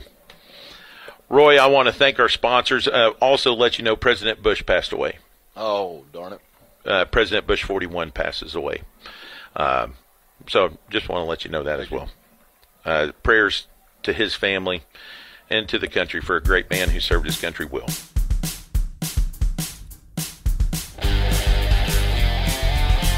You're listening to The Dumb Zone. Well, if you're a Mean Green fan, you're probably like, it's good to see UNT finally play some defense. This has been uncharacteristic here in the second half. Well, Texas Tech has its largest lead, up by 16, and Warren Washington is becoming more and more of a factor in Texas Tech's world. Ted, that one literally hit me. No puppet. Thank you. Didn't want to step on that. By the way, that's my new way to test a mic before a game. I just go, no puppet, no puppet, no puppet, no puppet, no puppet, no puppet, no puppet, no puppet, and people think I'm people think I'm insane. But I do it in honor of you guys. I mean, I just love being on with my favorite recreation podcast. Right behind Joel and Artie's Racquetball Bracketology. Okay. I got mocked a lot for that. Oh, you did? However, one of our good subscribers sent me Friday's The Dallas Morning News newspaper. This is what a newspaper used to look like. Uh-huh. It's got paper with words on it and stuff. Sure. This article was talking about inflation levels. Crazy, right? Oh, my gosh. That's business. Yeah, it's happening. They were talking about recreation inflation. It says recreation includes many things that aren't related to each other, like cable TV. I love cable TV. Mm-hmm. Pet products. I mean, you got a couple dogs. Jake's got a cat. Sporting goods, love them. Toys, movie admissions, and books. I think we're a recreation podcast.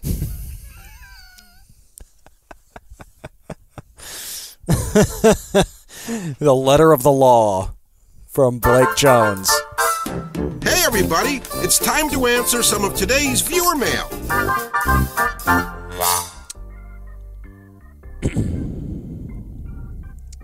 I guess we're not. So Rick That's your answer. says, quote, apes giving each other C-sections and Dan naked fighting a coyote while the coyote laughs at his genitals are exhibits A and B why this is a comedy podcast. We're no laughing. puppet from Rick. Day 2, number 923. That's the number of subby he is.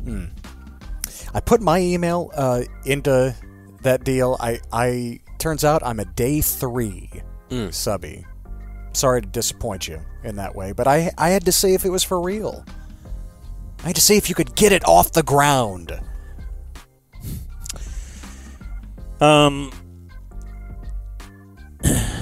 Speaking of just the podcast in general, John Anthony Harworth, day 3, number 1730, said, "Stop the count. The Dumb Zone has a 5.0 rating on Apple Podcasts from exactly 420 reviews." Whoa. Wow. Business people wouldn't like me saying this, your business people, but it's the perfect amount of reviews and the show doesn't need a single one more.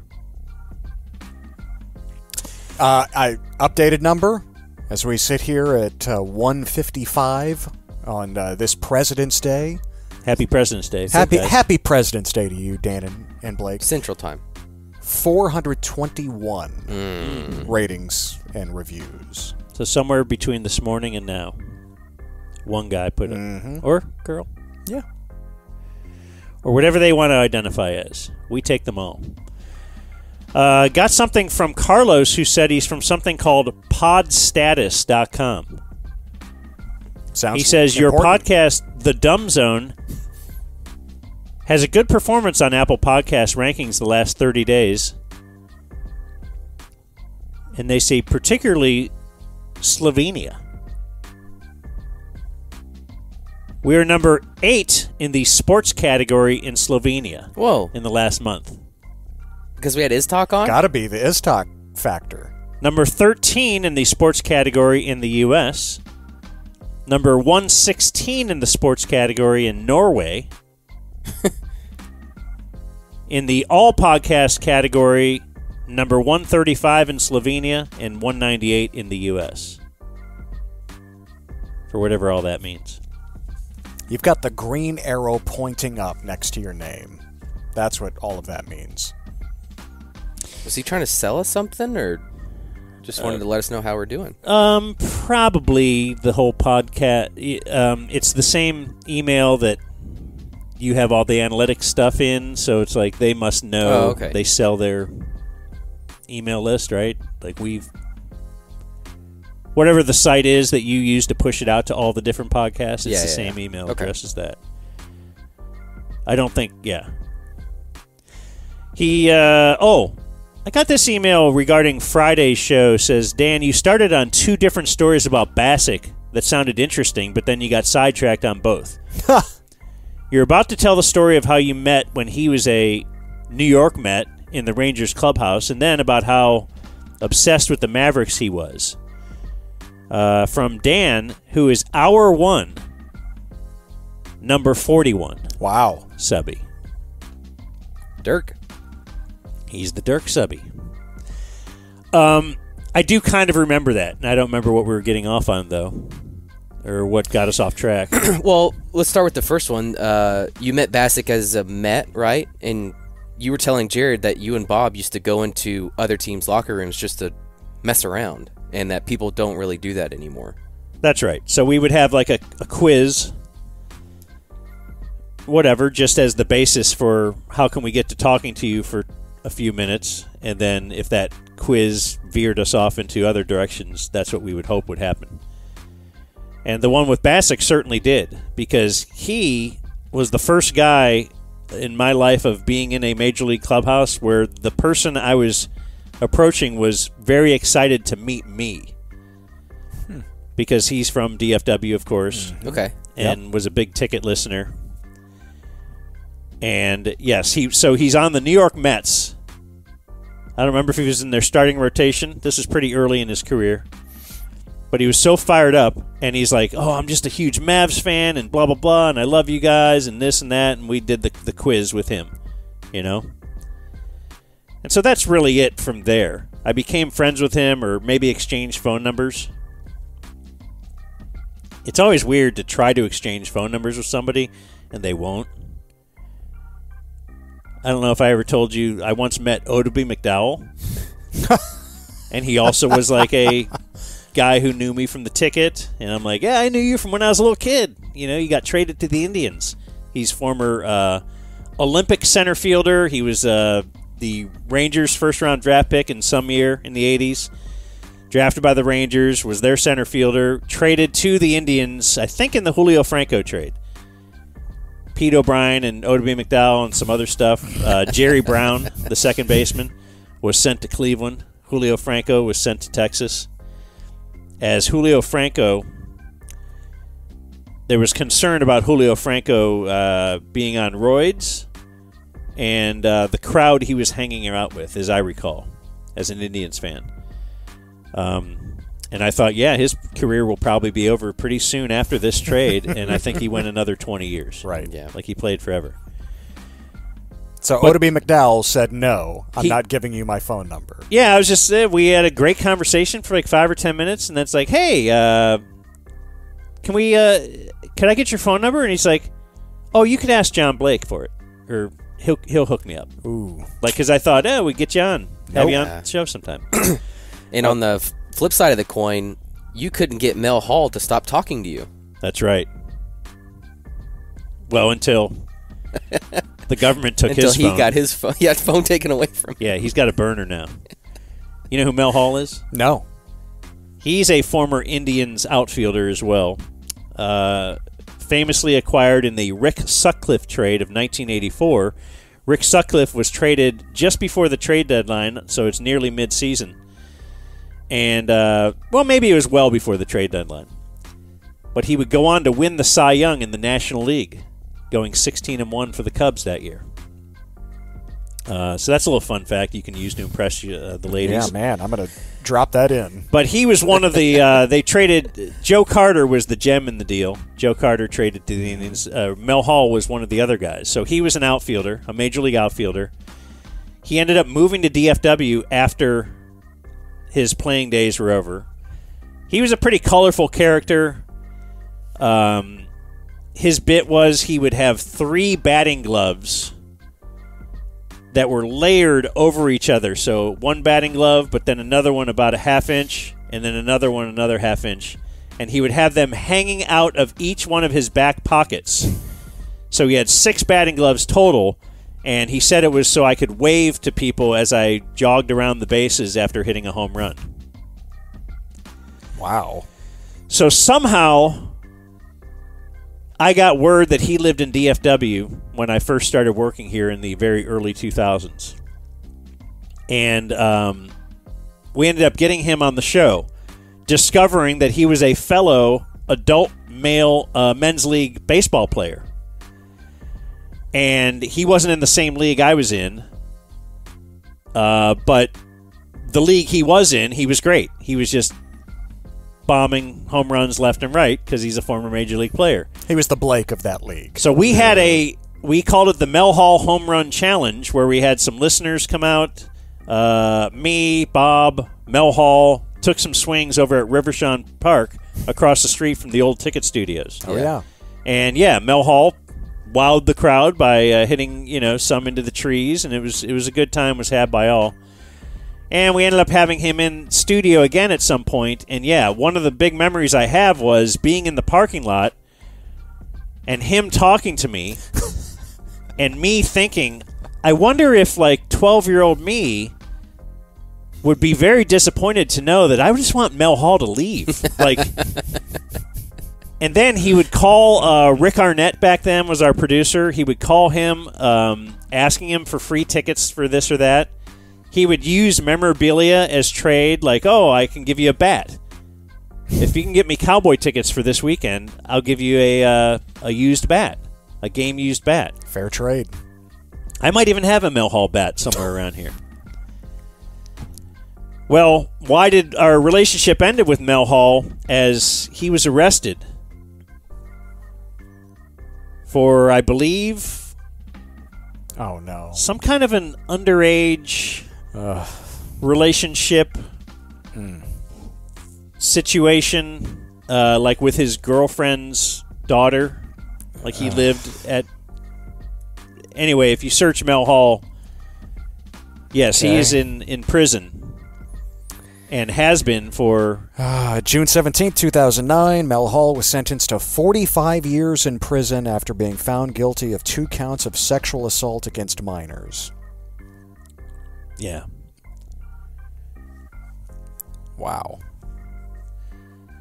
So, silver lining, he's not really taking a lot of my time up anymore, so it worked out better for me. Could probably still get him on the show. Yeah, but when he gets out...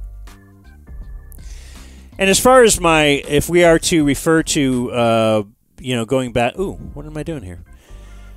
Bassick being obsessed with the Mavs, he certainly did tell me that, like, the first day I met him, that he was really into the Mavs, and that's why he knows us.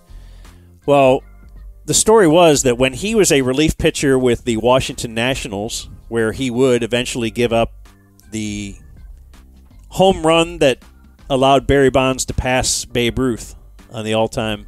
Or was it Hank Aaron's? It was the Hank Aaron home run, right? Yeah. Who would care? It would be a huge story.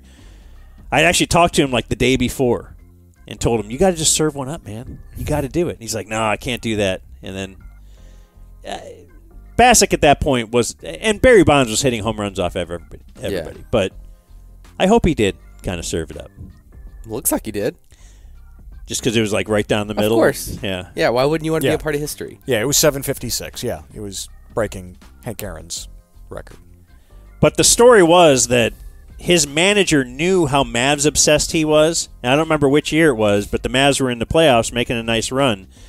And they would not call on him to go into a game while the Mavs were playing a playoff game. Like they knew our bullpen is down to whatever guy, We're down to 10 tonight. We can't go to Bassick. Yeah, because he's in tune with Mavs Kings Game 5. Right. Like he was so into it. Right. He couldn't, that's really weird to be that much of a fan, like to where you're a major league athlete, but everybody around you knows how into this you are. So there's God damn it, Nick Van Exel. There's me finishing that yelling story. at the TV in the clubhouse. And finally, I just want to hit this. Was a birthday we missed on Friday. Fantasy Dan. Oh, but it was yesterday birthday, so it's okay. Sunday, the 30th birthday of my fiance, Asta. Pasta without the P. Okay, that's a new one. I may wake her up with a Van Taylor sunrise special. All right. If she tests negative tomorrow. She has a whole bunch of COVID all up in her. I don't think you want a piece of those tonsils then. Do you remember Van Taylor? No. Yes, you do. Go ahead.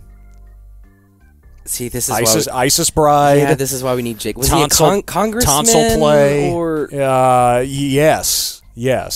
And he was cheating on his wife with the Isis Bride. Mm-hmm. And some of his texts were leaked, and apparently he liked to produce on her tonsils. Yeah, he also wanted another act to be performed on him. That's before right. that. He wanted an RJ. Right. Yeah, the gears are turning in Dan's brain. RJ. Come on, dude. Rim job. Beth. I keep forgetting you don't need subtlety here in the den. It's fun to play with the game. This setup.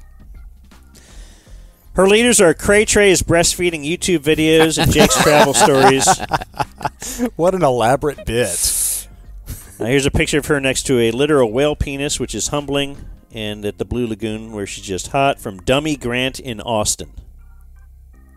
Good dude. Dummy. As opposed to DF. Well, there's been some pushback, and I don't have a position on if people that listen to us are called subbies or dummies or DFs. What does the brand manager think? The pushback is, of course, that and it's what I said long ago. I feel like P1 occurred organically And I've heard many radio stations come and go where they're like, "Oh, we have to do the." Yep. Is the fan dude like Tolo? Tolo. Like they made that up. Turn it on, leave it on. Yeah. And maybe some other station has done that, and I guess it works over time if you just do it. But it just feels. You don't want it to seem forced. Yeah. So if whatever emerges in the end. I don't care as long as people subscribe and we're all happy and it pay you money. We can, pay for that website with negotiations continuing. Yeah. Okay. I did want to tell you about one thing from Radio Row, which we missed out on. Okay. Because we missed out on, I think, is a pretty great bit. And I've tried booking the guy, but he said he doesn't want to do any more publicity this session. Mm-hmm. But this email was going around. Just wanted to check in and see if you will be on site in Las Vegas for Super Bowl week and if you would be interested in having current NBC sports broadcaster and former NFL Network broadcaster and reporter Randy Moss on your show to talk about the big game. Randy will be making the rounds on Radio Rose, available as a guest on Wednesday and Thursday ahead of the Super Bowl. Randy can talk about football, which he covered on NFL Network from 08 to 21, blah, blah, blah, blah, blah, blah, blah. Okay? It's a pitch for Randy Moss. The other Randy Moss. However, it's the white Randy Moss. Yes. And a lot of people were getting pretty angry on Radio Row when they thought they had booked Minnesota Vikings wide receiver Randy Moss. So did this guy, Randy Moss, actually work for the NFL Network? Yes. So nothing was fake? No. No. But he knew what was going on? Yes. Okay, because I think we may have had him in the past. The white Randy Moss? But on purpose. Okay. Yeah, I wanted to book him. Both of them. He knows what he's doing. Okay, so you saw that and said, okay, I'll book Randy Moss. Yeah, because I think that a clip went around of Boomer Esiason and Gio on the Fan in New York. They figure this out as they're going through it that, oh, this is not the real Randy Moss. And they get pissed. What are you talking about here? Yeah, right. This guy, he needs to know what's up. He knows what he's doing. False advertising. And I thought it was great. I thought it was a great bit. You're expecting Randy Moss and then some white guy who's a horse racing analyst sits down. Yes. Hey, you want to talk Super Bowl? Hey, you want to talk about the Preakness? Radio Row is a good place for bits. Yeah. Like, didn't we try to do something with Kid from Kid and Play one year? Just to see if people would book him? I don't know if you were there that year, Blake. No, but I don't he came remember that. out and we printed something up to see if we could get, and we did. We got him booked on a couple of radio stations. That's awesome. I had to be because you're looking for somebody. Yeah, I had to be Pat Green's handler one year. Really? Got to walk around Pat Green, which was cool. Did you get mobbed? People didn't have a lot of time for me, but just walking through a crowd with a celebrity of his stature, it is pretty amazing. Get him on 104.1 The Fart and wherever. No, dude, he was doing just all the. He was doing big stations. Sirius XM. He was doing all these TV stations. He did not have time for Louisville radio. Baton Rouge. I got a little more business talk, which is that, it's sports business. What do you guys think of Coach Sarkisian? The new deal? Did you see it? Saw the headline and some of the details. Getting a raise, right? Pretty significant one. Big one. Like they're doubling his salary. Wow. This is the world of being a college football coach, where you do not have rules like they do kind of even for the players still. But these are college coaches who bitch about the portal. Mm-hmm. And that's not fair. These players don't even have to play up to a certain standard. They can just leave and, interesting. Well, so he was being paid, let's see, what year did he first start with UT? 2 years ago? I thought it was longer than that. 2 or 3? He first signed a 6-year, $34 million deal.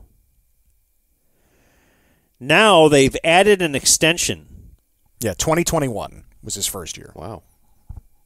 Okay, so they added an extension. They tore up whatever the next couple years because They obviously had a very good year. Yep. And that's the Went way to the you playoff. do it. Yep. In college football. And probably this happened right when Saban retired. Oh, yeah. Oh, yeah. Because he was everyone was getting paid. So and Jimmy Sexton is at the agent is at the heart of all of this. You know, he's got all of his clients. So it was getting 6 them new year, deals. $34 million. Now the next 7 years, it'll be $74 million. Wow.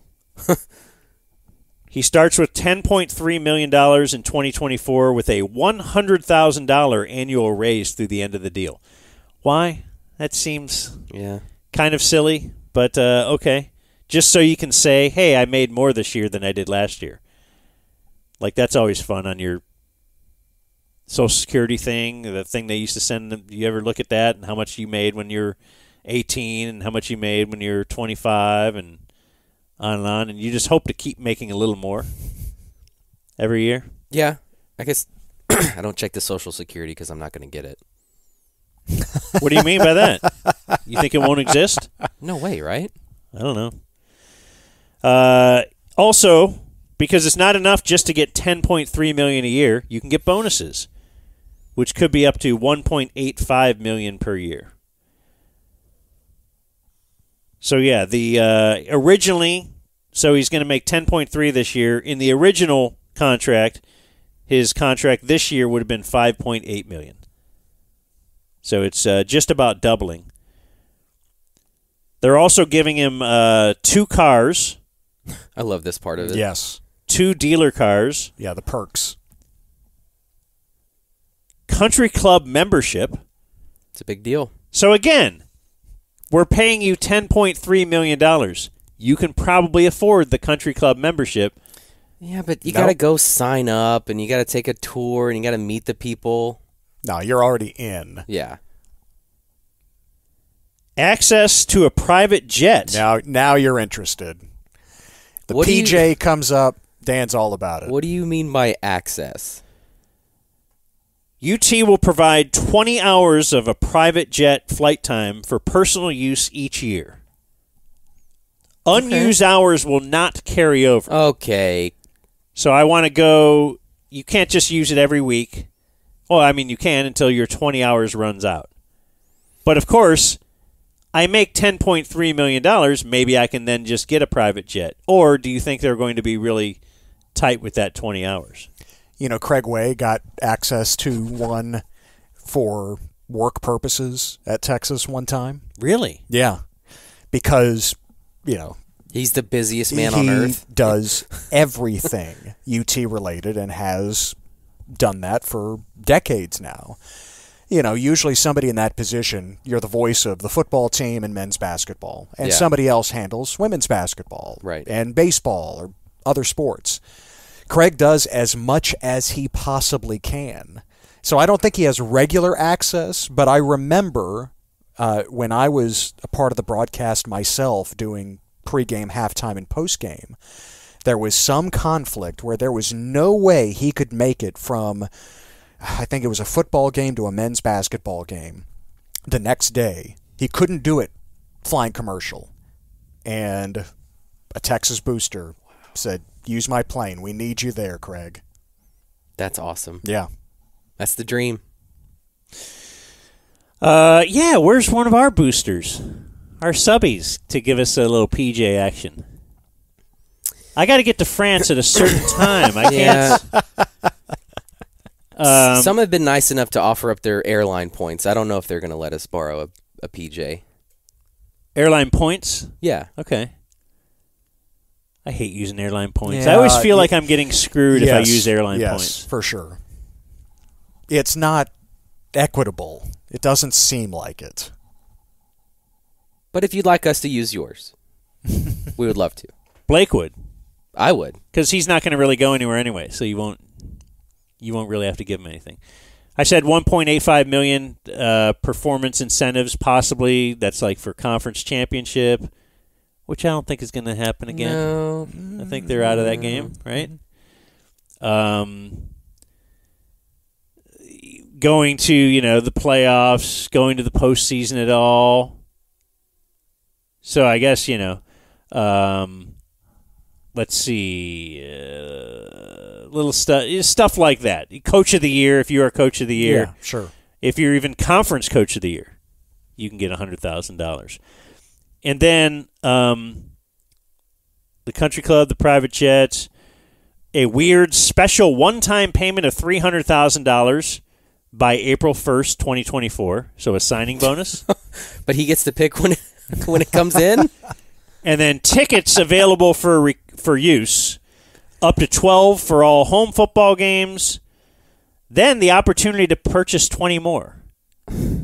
Up to 8 for any away football games. Same thing. You could purchase 20 more. Up to 8 for any conference championship game. Up to 6 for any home game for any other sport. You want to go to a baseball game. Don't pay. Like as if he would have to pay if he was walking in anyway. But the business thing involved in this that I don't understand, we'll have to ask Finance Fred or something. They're paying most of the money to Sarkisian's LLC, which allows him to write off agent fees. How about that? I don't know what that means. I know we have an LLC. Which and is I good. know we're supposed to write stuff off. I wonder if Sark is sitting there as long as I am. Like, geez, man, going through the credit card bill, highlighting this from July. Like, okay, this was a subscription to this website, this sports website. Okay. This Space.com. Oh, yeah, space.com, Subby, Yeah. for sure. Yeah, that seems over the top for someone making that much. Just to save on agent fees, and I'm sure there's a tax which is, I'm sure, implication here. quite significant. Yeah, with a deal like that, the numbers you just laid out. I mean, if it's 10%, whatever it happens to be, I don't know what college coaches pay their agents. Yeah, that's brilliant. But you think back 10 years ago where Sarkisian was, and his addiction and all of that. Like, this is remarkable. Yeah. To now have a deal like this. Drinking's not so bad. No, it can lead you there. That's why I'm going to start drinking. I just haven't drank enough is the problem. Want to do some news today? Yeah, let's do it. Okay. Oh, no, On the dude. Zone News Couch, here's Blake Jones. No. I did not No, sign off Blake. on that intro. Dude, Am I wrong? I am so with you. I heard It's the that on scariest Friday. sound we have. That freaked me out as a kid when that started. This was like 2001 or whenever it was launched. I vividly remember the first time I heard that. I was tagging along with my dad at the KRLD studios, which were beyond center field at the ballpark at the time. And he was working late, recording some stuff for the next morning, and I was just hanging out on one of the couches there, and I heard obviously the station is playing over the PA, just like any radio station that you might encounter in the hallways, and I just remember that tone, that siren. Ugh. Yeah. God. No, that puts me back in the back seat of my parents' car, and then just driving anywhere at night, and yeah, it could be a tornado, it could be an Amber Alert, but just whatever, it just haunted me. That sound, it just the anxiety, blood pressure, like this is serious. Then then you think about the kid and kidnapped or whatever the situation then you is. start laughing. God. Well, okay. Well, then the guy coming on has such urgency in his voice. Yeah. Hey, around the Collin County, there's a tornado touching down. You need to seek shelter or whatever. Hey, we're looking for a 12-year-old girl. Whatever. It just spells bad news. I can't believe that Dan thought that. Why don't you guys sack up?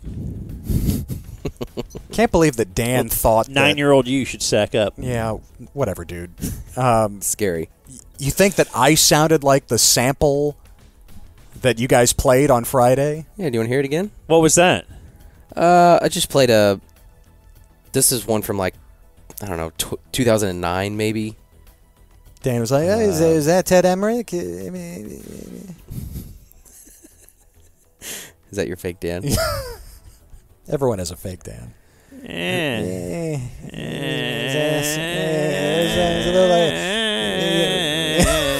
Dan thought of this. Okay, here's the example I played on Friday. This noise isn't great either. It's not great.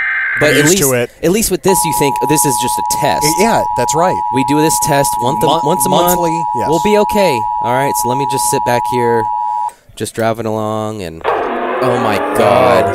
Shit. The Waxahachie Police Department has issued an Amber Alert for Philip Olive Weideman, who goes by Ollie, a white boy, 6 years old, 4 That feet sounds tall. nothing like me. Ted Emrich there. That Blue sounds eyes, lastly nothing wearing a like blue me. polo Little shirt, bit. Tan shorts and tan shoes. Police are also looking Maybe for Candace Seriously, Howell what'd you get paid? in connection Like, is with it a yearly contract or what is it? white woman, 5'6". I get paid a game rate times the number of guaranteed events. That's my salary for Here's the what year, I want you to Dan. do. Next Amber Alert, work in like a bit. Work in a... You're the Amber Alert guy. Yeah, work in like... I've never voiced an Amber Alert. So humble. He just doesn't want to... No. Well, see, this is his game. He wants to pretend he's not the Amber Alert guy because Right. he's not going to turn that money in on his taxes. That's right. Okay, no, I'm with you. I got to save on my I'm also agent trying fees. All right. What's going on in Hood County? Is a warthog on the loose? We'll get to Hood County. Boy, look how mad Ted is. I've never seen him this worked up. Anyone that steps into the den just wants to produce the show. So bad. Hey, you should get to this. Now hurry up and do this story. Bridgeport Police, Wise County deputies, and the Texas Rangers are investigating a shooting that occurred after a fight at a Bridgeport nursing home. I think it's bad that you name your baseball team after this other organization. Right. So is 'Cause at Adolis on first- this case? I always thought it was cool. You think it's cool And I so knew we he- can get that kind of comedy? I knew he would go to this line of comedy. I was just trying to think of what Ranger he would name. Okay. But they took the original logo from the Texas Rangers. I thought that was cool. Mm-hmm. I don't mind it. Okay. Now, their history is a little shaky. as we've Little come to Kemp find spinning. out. A little bit. But then again, that's the nation, isn't it? Yeah. We have a suspect history. America's great, but Yeah, you know, a little racist. the part that stuck out to me there was the nursing home. What are we fighting about at a nursing home? Well, police respond and find a man suffering from a GSW.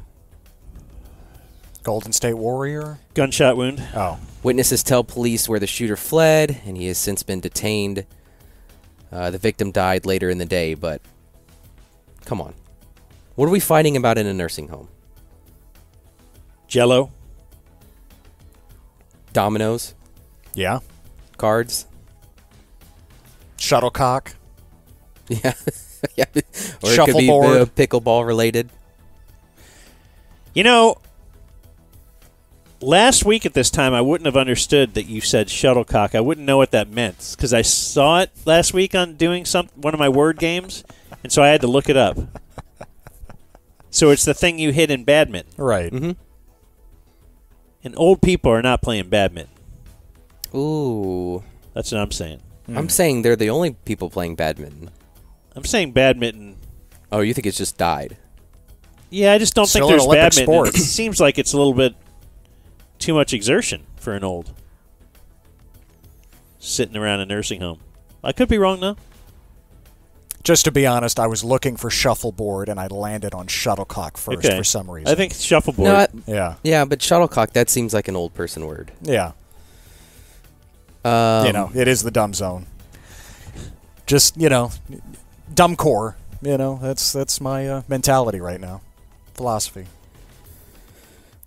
Are you guys aware of this Jason Kelsey mask ordeal? Yes. Dan, you're not? What's going on? So, apparently in the after parties, Jason Kelsey was wearing this Chiefs luchador mask, which I'm pretty sure you talked about Nacho Libre before, or you may just know what a luchador mask is. Yes, because of Nacho Libre. Okay. So he was wearing one of a Chiefs luchador mask, and everyone was going crazy because, hey, look, Jason Kelsey is taking tequila shots out of bowling balls in Buffalo. Now he's wearing this luchador mask at the after parties of the Chiefs games. Like, he's an animal. He's a bit. And I think people picked up on this because there's one video in particular where they show Travis Kelsey with a drink in his hand, dancing with Taylor Swift, and they start making out, and they're having a great time.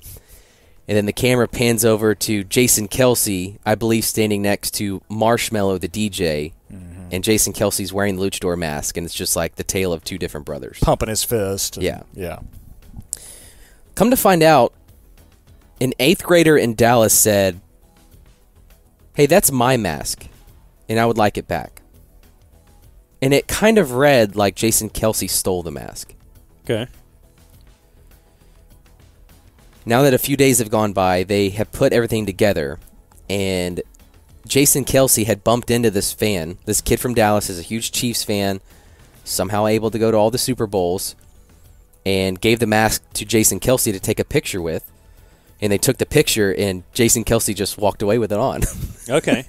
And so he was just so in the moment and probably multiple drinks in that he just didn't process what was going on, and he just kept the mask on the entire night. And apparently he said later on his podcast with Travis, "Yeah, I just found this mask on the floor, man, and great time." Does the kid have the photo to prove? Yes. Oh, okay. What do we make of all this then? At the end, is he trying to get a Jason Kelce some kind of a thing? I mean, they're going to meet up and they're going to have this. But I mean, what state was Jason Kelce in at that point? That interaction. There's no with telling. I mean, he's gone. No, I don't know if I blame him for anything here. I mean, I don't know. I think if that were my mask, I would just say, hey, I had a memory. That's my mask that Jason Kelce has, and maybe I don't bring it up to news outlets that, hey, Jason Kelce stole my mask. But that's just me. You're a humble guy. I'm like LeBron. That's right. You don't want attention thrown at you. The flowers. But No. you will take it if it's going to help, the community to be able to give you a present. I mean, yeah, the fans deserve it, really. because they've been a part of your journey. Yeah, but I've never viewed myself as the face of anything. Besides the Cleveland Cavaliers and the Miami Heat and the Los Angeles Lakers. We have a strike in Fort Worth at the Molson Coors Brewery. Now, you may know this building as it's got the big Miller sign on the side of it. Right. Apparently, they make Miller, Miller Lite, and Coors. And people are striking here. And it's the first strike in Fort Worth since the 1970s. Okay. A couple hundred of its workers were outside this weekend as part of a walkout in frustration over negotiations. Ah, yes. Now, Dan, you may have to walk me through this part. Workers are asking for new contracts with pay raises, improved health care, and retirement benefits. Company says what they offered was fair. Oh, okay. Well, then. I mean, you should just take it then, obviously. That is interesting. And now the company is moving on with their contingency plans. Which is? Scab workers? The article doesn't say, but with any sort of robots? Machinery work, why not robots? Right. And why, to me, I don't know. If I was that easily replaceable, I don't know if I would be striking. Because one day they'll just, build a robot to do your job and not think twice about it. To put the banquet beer in the 12 case. Yeah. Well, sometimes you think the opposite of LeBron. You think too highly of yourself. You think, well, I'm not that easily replaceable. I'm not saying I have experience at that, but I'm just saying sometimes you might think that, and then they just go, okay, well, we'll replace you anyway. And then you go, I agree. And then you're naming something the dumb zone the next second. Yeah. But there, at least you have some sort of, whatever you want to call it, quote-unquote, fame. People know you. Thank you. You have personality. Thank you. And the product would slip without you. But when you're in a job like this, and where, hey, this is how we do things, and 90% of the population can do it, I don't understand what your leverage is there. Well, I guess the leverage, that's why you unionize, right? The leverage is if you have none of us. Yeah. It's a collective action. And will force you to treat us what we determine as fair. That's how you get the meme with the guy wearing the Elmo head and Blaze going up behind him, and he's got his fist in the air. Power to the people. And in this situation, I feel like the company has power because they could find people to replace them. But, like, let's say the ticket, like, I think you guys could have striked at any time and gotten whatever you wanted. If collective action, yes. Yeah, there's no one anyone would be on the same page. And that's why, yes, in certain industries, the entertainment industry, Major League Baseball, I just somewhat recently finished reading the Marvin Miller book. That's a very big deal in it is you have to realize, guys, the power you have collectively is great. And if you want management to keep changing the contracts to be heavily in their favor, which was the Major League Baseball story forever, well, then don't be collectively together. Well, management will give the players all kind of, warnings like, hey, I mean, if you had free agency, if we didn't have contracts that locked you into one team forever, that would ruin the game. And if you say it long enough and you are pretty successful doing it this way, then eventually the players all kind of nod and go, yes. And then when somebody says, hey, we should unionize, yeah, but that's just going to lead to, would that lead to free agency and player movement? Well, that will ruin the game. And now the players are saying it for you because the press is already going to parrot what the clubs are saying. And now the players are starting to say it. So it was very difficult to even get them to do anything in the beginning. And every little step they made, there was always a lot of player resistance. And until they kind of, I think arbitration was the big thing. Like if we ever had arbitration, that's a huge deal because it gives you an independent third party. And so that's what baseball set up with the players' union eventually. That took a while. Mm-hmm. But once they got that, then they could say, all right, we'll take it to a third-party neutral observer. And that third party would go, wait a second. This guy gets paid $100,000, and this guy gets paid $20,000, yet they had similar numbers. Yes, I think you should, So not only, though, financially, but it would be any dispute would be settled by a third-party arbitration, appointed by both sides, I guess, somebody that they agreed. And, yes, if that were to occur in, let's say, contract negotiations, then they would say, all right, well, what does this station make? Well, hypothetical radio station, what did they make? Mm-hmm. Well, what do you make? Well, what have you made in the past? What do others make who do your similar job? Mm-hmm. I think for sure the reason to unionize isn't as much for the stars, not to say I'm a star, but in the whole, the stars of baseball didn't really care about it. Yeah, it was for the rank and file. Yeah. And so, yes, it would be like hey, let's make this radio. If it's a board op, hey, I only make this. The guy that works across the street makes double my salary, yet that radio station makes half of your revenue. That's where the third-party arbitrator would say, yes, the salary should be higher here because you can pay it. Yeah. But, there's all kinds of things. But, yeah, collective action is usually a big key. And I don't know how it relates, though, to... No, I mean, it relates, but that's not a real skill. I don't know the skill that it takes to... Yeah, I don't either. That's work at the brewery. Maybe there is a certain... Maybe it couldn't just hire you. Yeah. But I would guess that you could learn it. I don't know. That's kind of my point. Maybe not. If you're this replaceable, I don't know. But a cool part of the story that I had no idea about is... But that's why they want to be collective. Is because you can be replaced. Much like, I guess you might say, the lower-level employees at a radio station, I can go get someone else to do that job. And and they you're may told or may that not be repeatedly. Wrong. that you may are or may not be replaceable. wrong. Yeah, you're treated that way, Yes. especially. No, but they may actually be right. No, I mean the history they are. will show. Do you know yes. how many people If are I can waiting keep- outside that door? If I can keep the musers together, the three musers, well, I can mix and match people around them. They're still going to be successful because that's how good they are. So they don't really need the union as much as all the other people around me.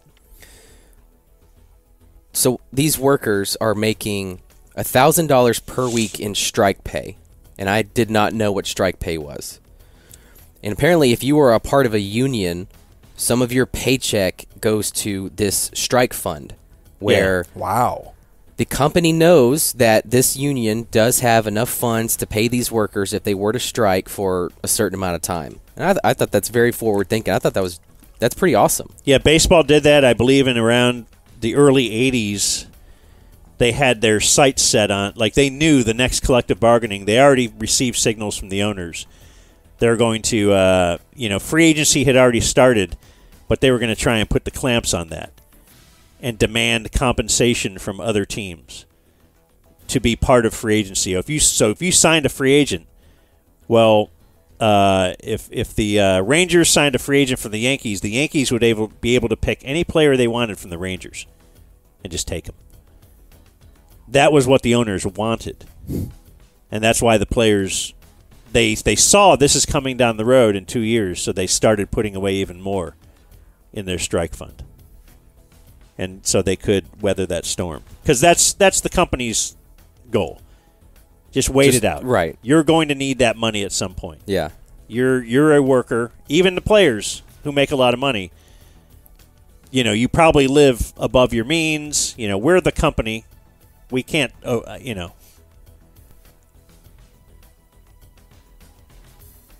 It's very interesting. I'm much more interested in this stuff now.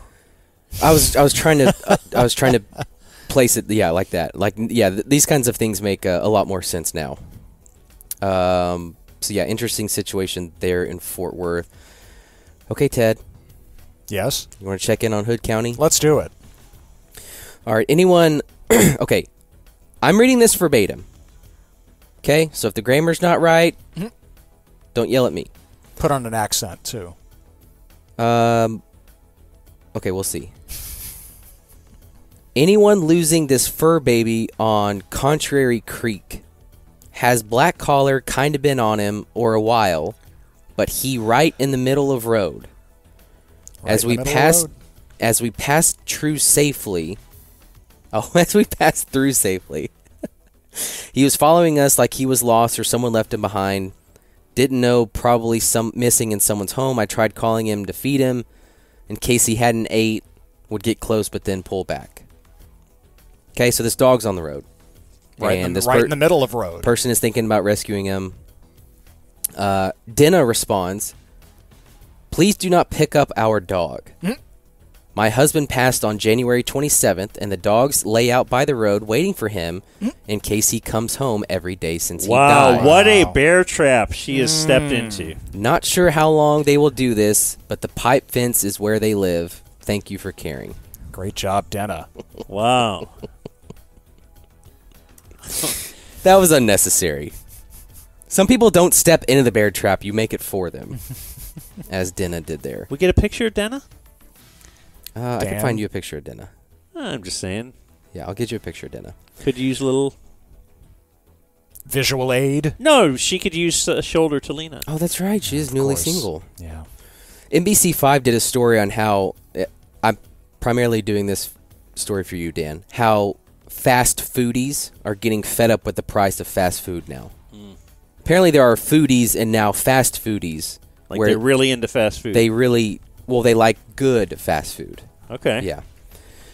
Basically, the premise of the article is the price of fast food has increased so much to where it's now no longer convenient. The prices are matching that of a sit-down restaurant. So what's the premise here? The food at home category, where you get your groceries, you go home and you make the food. Inflation-wise, only up 1.3%. Compared to food away from home that rose 5.2%. So These fast food CEOs are seeing their business plummet because people are now returning to make their food at home. That article got posted. Not me. Nope. Go ahead. That article got posted in the Hood County Breaking News, and I thought I'd read some of the comments. Oh, no. From people. Yeah, I'm sure they have problems with the Whataburger. Bosun says it's because everyone wanted a raise. Now that it happened, all prices of everything have gone up, so it only hurt all of us. Not everyone has gotten a raise there, Bosun. Bill says prices are out of control even at Taco Bell, where even a senior discount lunch still costs about $10. Yeah, thanks, Biden. Nita says, I haven't had McDonald's food in many years. It's the worst. Fake food is not healthy. I wish I could say it's our president's fault. We have no president. His brain is gone. So we have someone telling him what to say. Excellent. That's why prices have soared. It's insane. It's cheaper to go buy groceries and make stuff at home. Wait, I thought buying groceries was too expensive, too. I've heard that. I'm sorry. No, I've just heard that. Well, eggs It's just gone up across the board, Dan. Yeah, everything is up. Yeah. Including your Gordita Crunch Wrap. I'll end this with Joe Sid says prices higher and the portions smaller. Bags of chips only half air. Pringles 3 inches down from the top. It's almost too funny. I always laugh at people who make a big deal of that. Well, it's mostly air. And finally, if you are the one with the land at 377 and Friendship Road in Toller, a calf got through your fence. A calf. Toller Rattlers, I believe. Check me on that. Interesting. Boy, I'm pretty sure that's a 2A school for you. And there's your news. Let's see. We got a battle here. The Dumb Toller Zone Rattlers. News. Yes. Like and subscribe. Let me find dinner for you, Dan. The Dumb Zone presents Today It's all good. in History. Oh, now you're not interested? Let's see here. So it's Monday, February 19th, President's Day. That's why we remembered President Bush on this day. I'm having an awesome President's Day. Are you? Yeah. In the den, man. So on this day in 1838, Indian captive Rachel Plummer was reunited with her husband after spending over a year with the Comanches. She was kidnapped along with 4 other people, including her son, during a raid. She ended up writing a book about the experience. The title of the book is My Year with the Comanches? Rachel Plummer's Narrative of 21 Months' Servitude as Prisoner Among the Comanche Indians. Did she not have an editor? I was going to say, did they not have... I don't think that's going to sell very well. In 1838. You need a hook. Right. Yeah. You like how I put my foot up on your table now? I'm really at home. Very Yeah, comfortable. relax. I know we're not on video today, but... I've tried to make it welcoming for you. I even moved the dog bowl so you could do the closed door policy with the bathroom. I know he doesn't do that for everyone. No. Really? Well, I've gone open Like Jared, door. I made him go right in front of us. I changed... I like changed a pot in the corner. He had to go in. Yeah, I heard about that. Yeah, that's why he won't be back. I had to change the water on the goldfish today, and I went open door. Change the water on the goldfish? Yeah. It's another one for you. Is it? Yeah. I've never heard that. Well, there you go. You're welcome. You don't mind if we go feet up? Of course not. Okay, I don't This know. This is a sturdy Everything coffee in this table. room is garbage. I wouldn't Like, say seriously, that. this couch was about to be thrown away before it was like, okay, well, let's just put it up here. Well, I know you want shoes off, so I just didn't know if, like, feet on your coffee tables also along the same line. No, I feel like shoes, you walk through, public restrooms, it's sticky, you have that, then you walk into a house and you start walking around. Okay. Now you, This is a brand new ball game then. Oh, Look at Yeah, that. isn't it See? great? Now you can go Man, laptop now I feel on your great. lap. This feels awesome. Look at that. On this day in 1942, it was during World War II, President FDR signed Executive Order 9066 that paved the way for the relocation and internment of people of Japanese ancestry, even U.S.-born citizens. Now, did he stand up and deliver that message? He did. I don't know. It wasn't covered in the movie Pearl Harbor, so I'm unfamiliar. Boy, a lot of Pearl Harbor feedback. It did not flop. Apparently. It's a great movie. On this day in 1976, President Gerald Ford. Decent. He called the issuing of the internment order for people of Japanese ancestry in 1942 a sad day in American history. He signed a proclamation formally confirming its termination. So actually, it was an active program officially until 1976. Yeah. 76? Yeah. Damn. And Gerald Ford rose out of his wheelchair as well to end the mistreatment. And on this day in 2008, an ailing Fidel Castro resigned the Cuban presidency after nearly 50 years in power. They did a comprehensive search to determine his successor. They hired a search firm. And it just so happened that his brother was the best candidate. Raul Castro, a Nepo baby. And famous wedding on this date in 1995, Baywatch actress Pam Anderson married rocker Tommy Lee. And they produced a famous video together. And you've seen that wedding consummated. Watched a documentary on this on Hulu. I stuck with it for Was two it or a- three episodes. No, it wasn't a documentary. It was a scripted show, right? Sebastian Stan and the guy from Superbad. Yes, Seth Rogen was in Yeah. it too. Lily, was it Lily Tomlin. Collins? Not Lily Tomlin as Pamela Anderson. I couldn't stick with it That a porn because star? No, it's a 80s no, actress. it was SNL, right? At some point, Lily Tomlin. I Maybe don't- not SNL, but Yeah, I don't know. in that era. She was like in a movie with Steve Martin. Yeah, and yeah, Lily James. Excuse me, Lily James. Yeah, I gave up after in one of the episodes. Can I guess? Go ahead. Is it when they have Tommy Lee's penis talking? Yes. I was out at that point. Like what? It looks at the I didn't even make it that far. Oh, yeah. I got through Yeah. about an episode or maybe two. And What do it's you mean like, it looks? this thing sucks. What do you mean it looks at the camera? Well, I mean, like, it actually... Yep.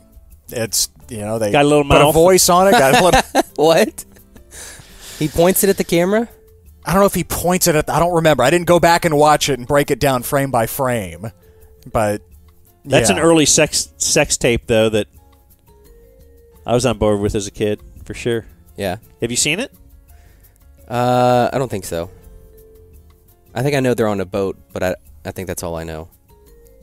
His wiener is exceptionally large. Here we go. Here's an article from Entertainment Weekly. How that talking penis came to life in Pam and Tommy episode 2. Oh, okay. I guess I didn't make it through 2. Yeah. I was, what I say, 2 or 3? Yeah. I was done after 2.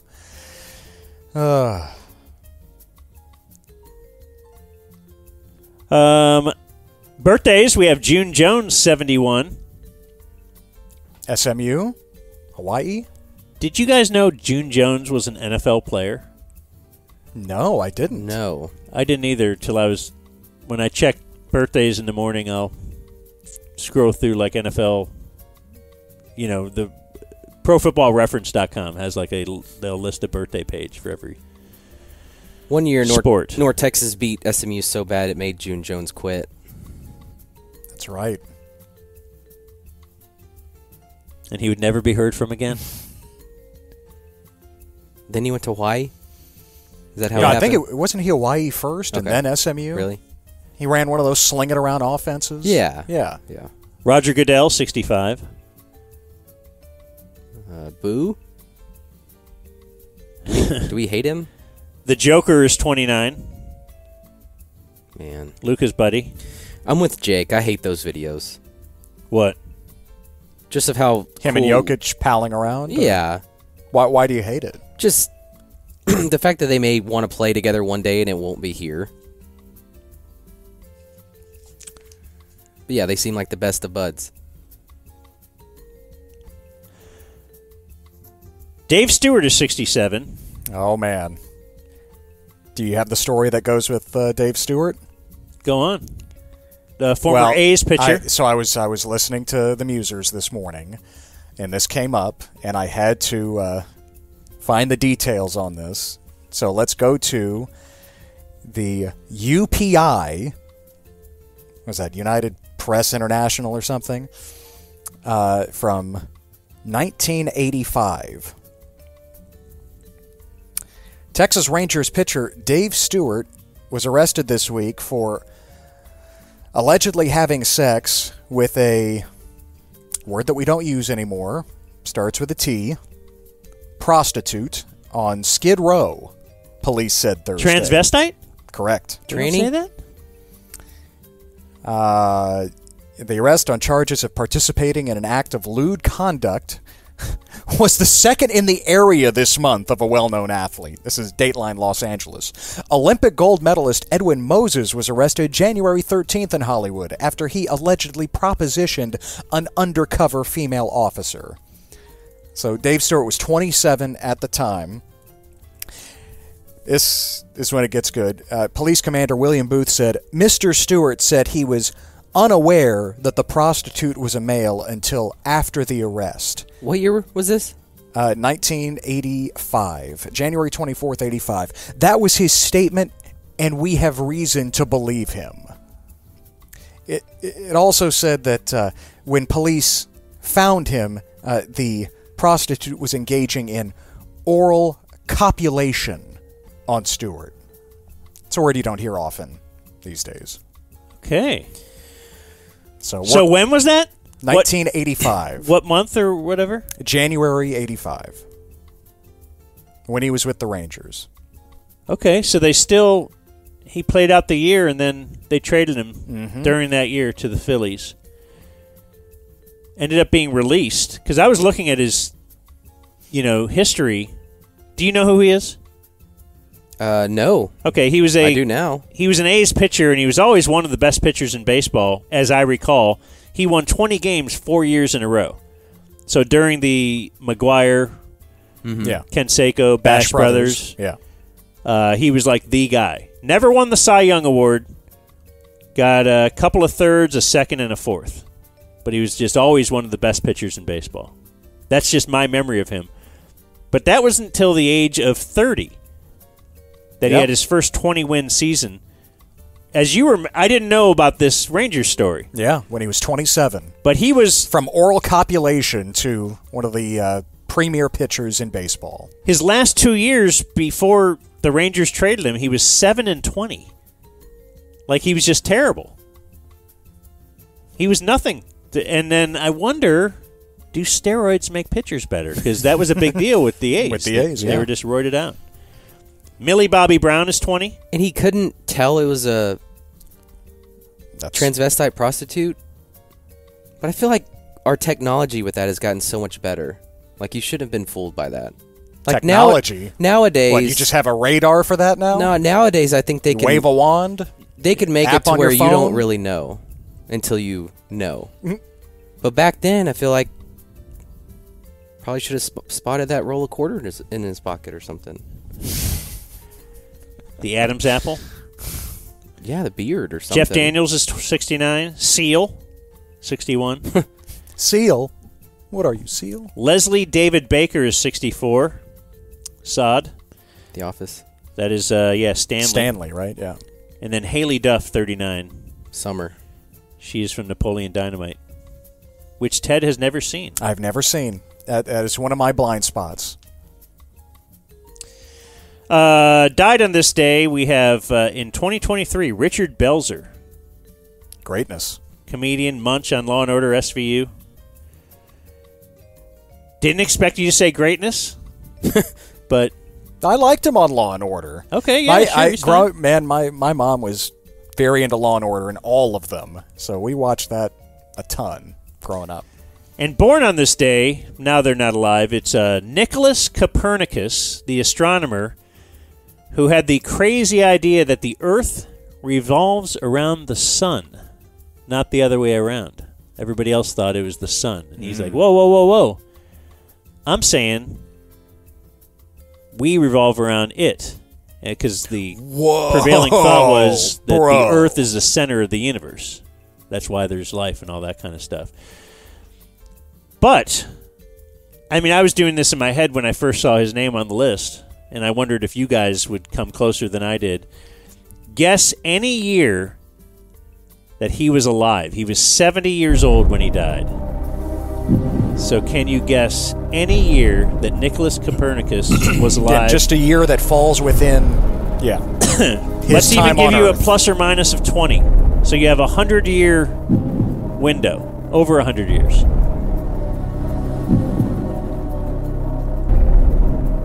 Now, What? did I just want to play the Millionaire music? Probably. I do love when you play this music. 1580. Okay, 1580. Blake, the time's running out. People don't want to hear this sound effect anymore. They should. I love it. I'm going to go pretty close to Ted. 1510. 1510. Nicholas Copernicus lived to the age of 70. Born in 1473, died in 1543. Wow. Blake. Wow. You are the winner. Well done. Feels good. I mean, Blake has Feels always good. been up on history. And that was Today in History. Closing remarks. I will just say we're not going to do a show tomorrow because it's actually... Oh, no. And I don't even know how many people make it to the end of these shows. That's why we kind of put the fluffy birthdays at the end if you don't want to stick around. The meat is earlier. But we are going to... So to speak. I'm going to see a Dr. Phil show taping. What? So I was able to, through a friend, got some tickets. We'll talk about it later this week. We'll do a Wednesday show instead. Oh, good. You got to bring some content back for that. So put out the text blast or whatever on Patreon if you can. Text blast on Patreon. Well, do you get like an alert if you're a subby? No. Well, some people do.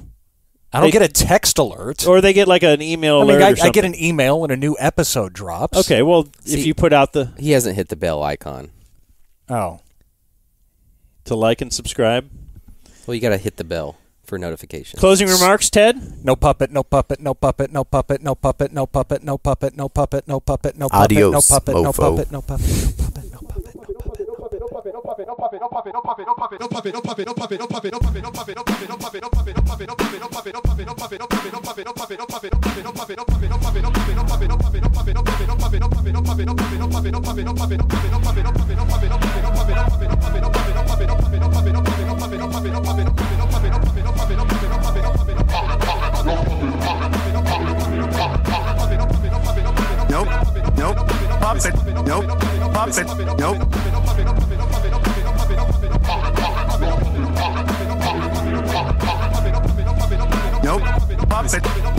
nope, puppet.